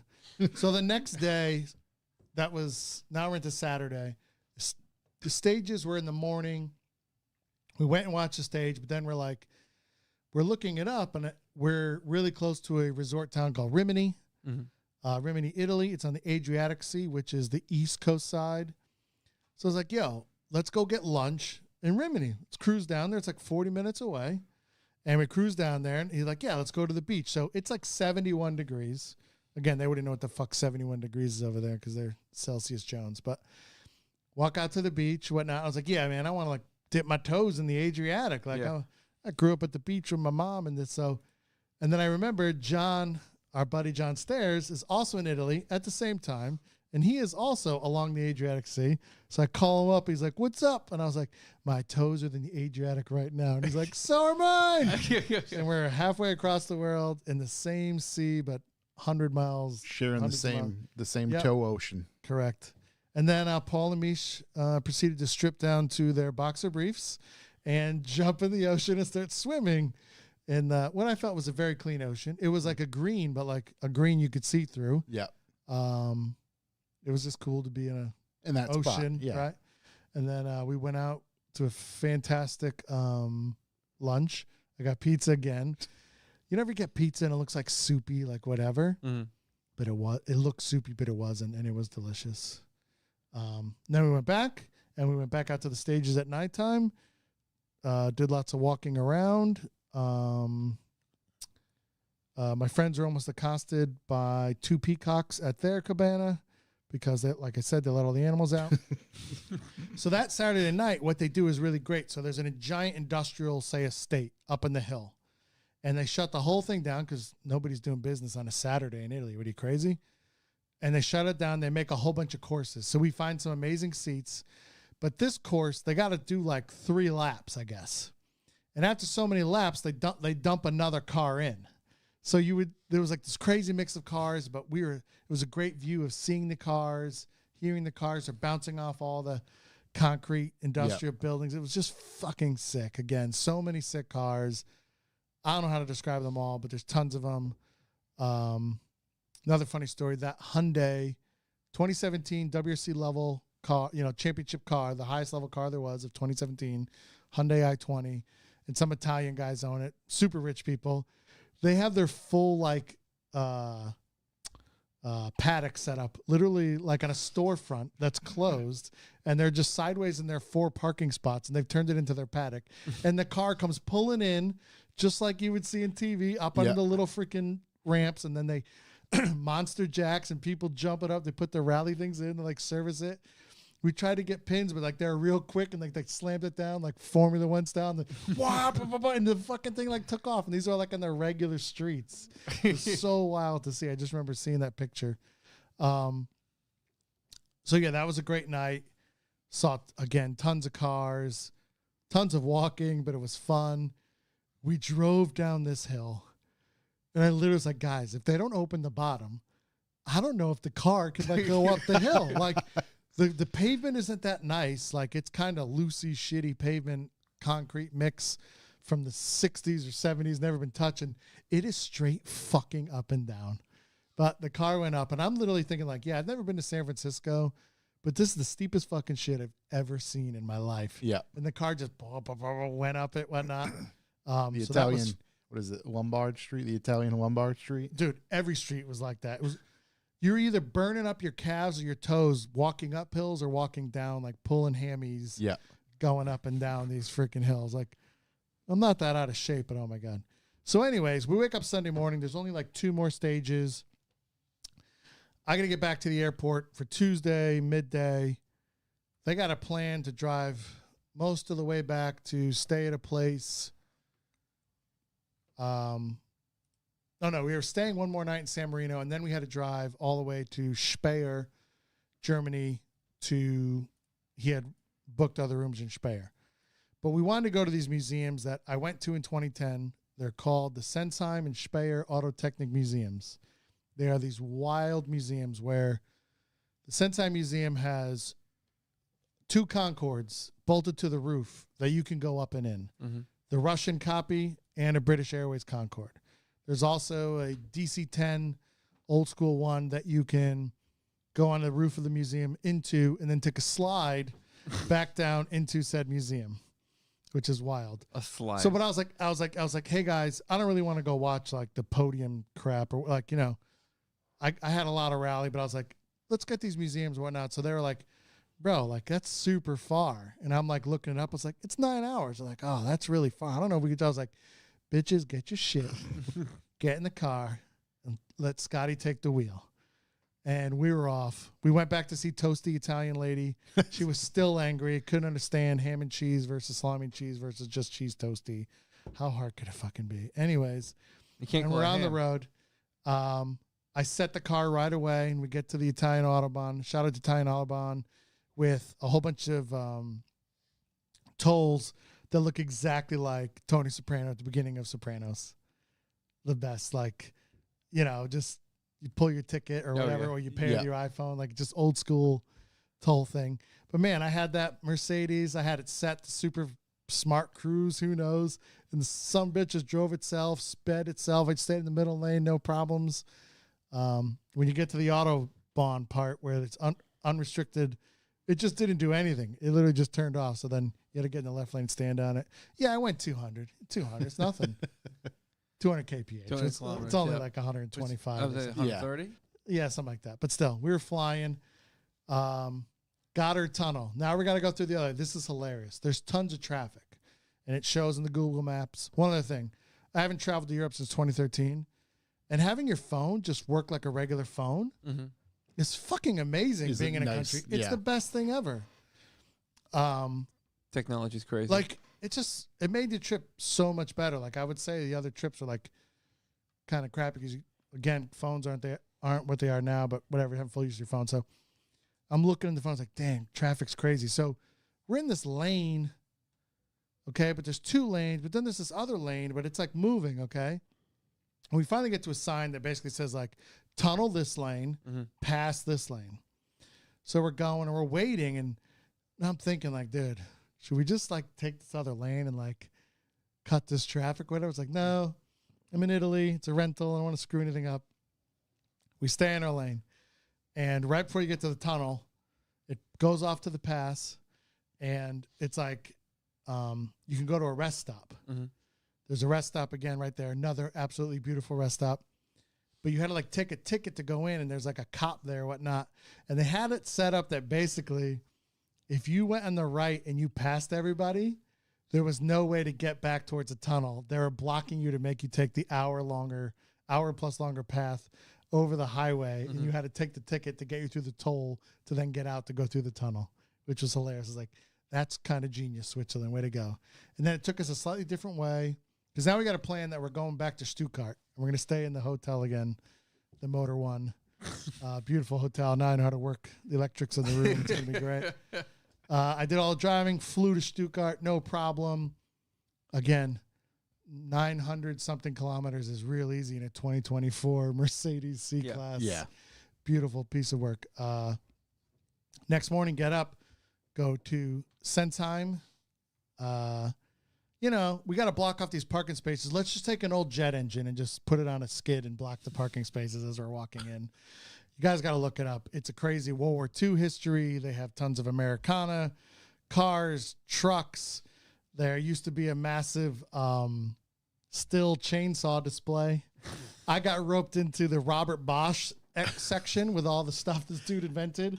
And I was telling Josh we should do a Robert Bosch only episode. Deep dive on Bosch. Yeah, deep dive on Bosch. They have a blown up Panzer tank that they put back together and they made it look like it's blowing up. Lots of cool shit. So in that one, you go up in the roof, but you got to go up this spiral staircase to get into the Concords. The Concords are also on like a 45-degree angle, like they're taking the fuck off. It's also windy. It's also a little rainy. And these fuckers are swaying up there. And as you go in there and you're trying to make your way to the cockpit, it is just a wild sensation. I don't know if it's from the 4 spins up the spiral to now you're up in the air walking 45 degrees and it's moving. Totally wild. We did both ones. I did not want to go do the DC-10 slide. I don't know. I think it's for kids, but probably adults doing it. Lots of sick stuff there. They have a Nürburgring section. They have a whole bunch of F1 cars. everything. It's the greatest thing you've ever seen. But then there's a sister museum in Speyer, Germany, just down the road, 20 minutes. Speyer. That one has a jumbo jet, 747 jumbo jet, the 2-story jobby. That one's not on top of a roof. It's just up on pillars, like 7 stories up, okay? And it's at a whack angle, okay? And now it's getting dark. It's rainy. It is cold. And I'm walking up the spiral staircase, and I made like 3 halfway, and I was like, nope, that's enough. I just saw the ground, and this diamond plate is super slippery, and I made my way back down. Mish was like, he's just sitting down at the bottom. He's like, I ain't even trying to go up there. And Paul's like, I'll take pictures for you guys. So then, yeah, I did not go into there, but they had an amazing space thing. They have a Boran, which is the Russian copy of the space shuttle. You get all up in there. Underneath that was BMW art cars, some literally 30 coat painted Lamborghini Miura, and then like they half sanded all these different spots to show that had been painted like so many times. Wow. Wasn't that crazy car space sold or something recently? Who knows? Crazy space thing. And then on this like outer mezzanine is just crazy motorcycle stuff. Motorcycles after motorcycles, and Paul's into motorcycles. So totally amazing. That was about the end of it. I go, we check into our museum, which is literally right next to it's like part of the museum. Like we paid to park in the museum when we could have just checked in the hotel and walked over. So then we checked in our hotel room, and right then, just everybody, the ultimate dredge of I need to be home like now. How much money to snap my fingers and teleport me to my fucking bed, please? And it was absolutely brutal. Going to bed. They want to get up at 4 a.m. to drive like 5 hours. My flight's at 2:30. Add 3 hours, so what is that, 11:30? So I got to be there 11:30. They want to leave like that. I'm going to be there. I time it. I was like, I'm going to be there at 10 o'clock. Like, guys, I don't want to hang out at this airport all day, whatnot. So again, 4 a.m. in the car. Paul's driving. We get into Holland. Misha's now driving. He's super angry already. He just wants to be home. Everybody wants to be home at this point. I see the airport. Ding, ding, goes the phone. Your flight's been delayed 3 hours, 45 minutes. And I was like, oh, the whole fucking day. So now I'm like, dude, are my homies dropping me off at the airport and I'm going to be there? Like, and they're like, and then Mish just whipped the car around on some like off ramp to the cutting cross lanes because he knows like all the roads in Amsterdam because he's just born and raised. And went back to his house. I passed out for 3 hours, got to the airport, got home. Fantabulous. What a fucking trip. That's a hell of a trip. Will you go again? I would, but man, I get my walking legs good. I would leave for the stages hours and hours earlier because it's a long freaking walk to where you want to get to the stages. If I never went again, it's fine because I saw the car. Like, man, total bucket list, but it's done. I have other bucket lists. Yeah. Like I left them with, I don't care, I'll tell you here. My next bucket list, and I talked to them, like, look for people if you see American plates or what the deal is. I'm shipping my car to Holland. You guys need to babysit my car because they have tons of cars. They have secret garages here, there, everywhere. Like, I need someone to store my car and like how it works because I'm coming over there to do Nürburgring, track day, spa, track day for sure. What would you ship over there? A rally golf, but I don't know which one. Hopefully the Excuse me. The lifer project when it's done in a couple years. Yeah, that'd be a good piece to really package it all together. Oh, Ari Vatanen, famous race car, famous rally driver. He did Dakar. He did WRC, whatnot. He was chatting up with my friend Mish, giving Mish all the time in the world. And he straight up was like, this is the best rally event in the world, except for my home event in Finland, of course. You know, you should come to that one, blah, blah, blah, blah, blah. But he's like, oh, this is the wild. This is the best one ever. So that was great. I mean, there's no other opportunity to see so many of the generational cars overall. Right. Because if I went to a WRC event, you're going to just see. It's going to be the latest and greatest. And you won't be able to get that close to like the pits. No, and you can't get right up into the cars or nothing. Not at all. So, yeah, I'm extremely. If you want to go and experience rally, this is the event. Yeah. It covers everything more than everything else. The worst whole part about the trip was I paid extra to park my car, off-site parking, all this jazz, my Mark 7, whatnot.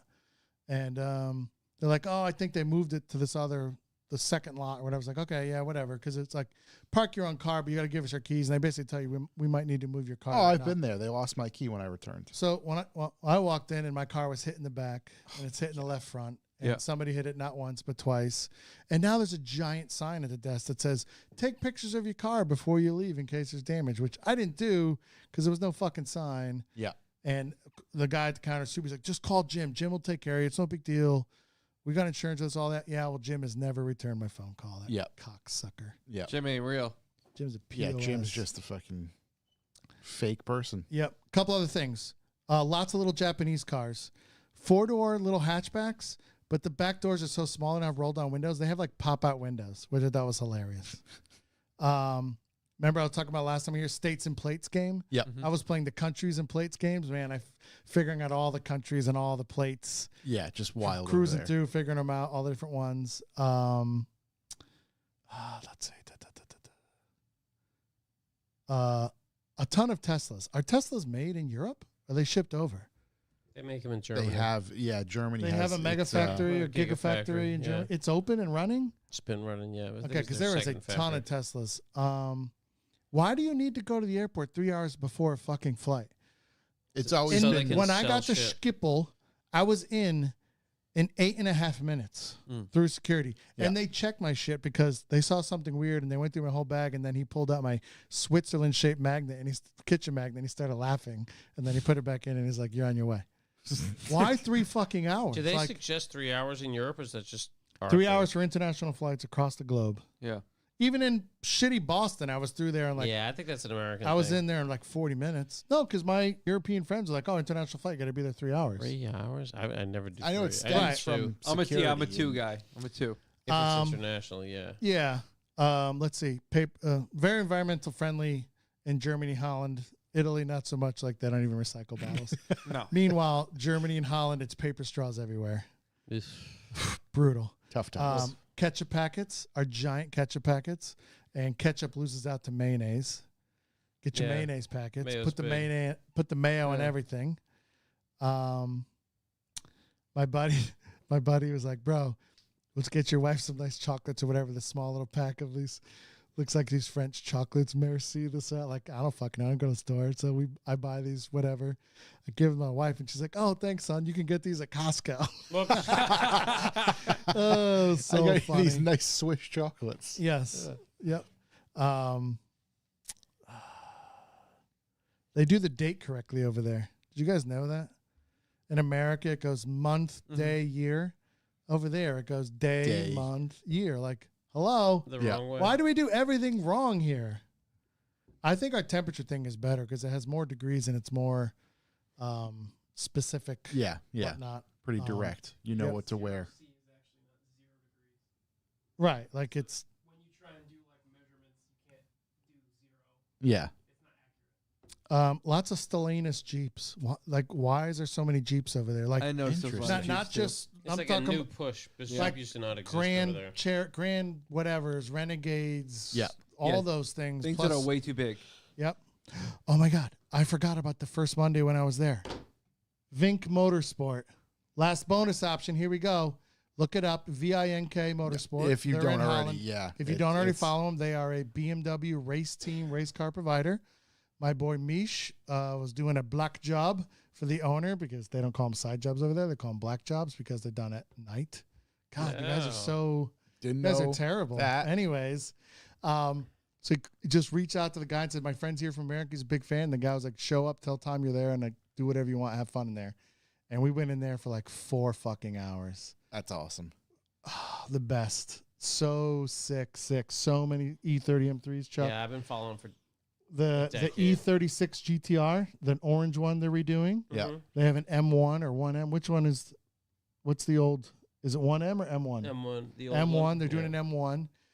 He was working on a roll bar, and it's wild. So E30, the engine is super leaned over, so they can put this crossbar through the engine compartment on this wild angle because of the angle of the engine to tie all the suspension together.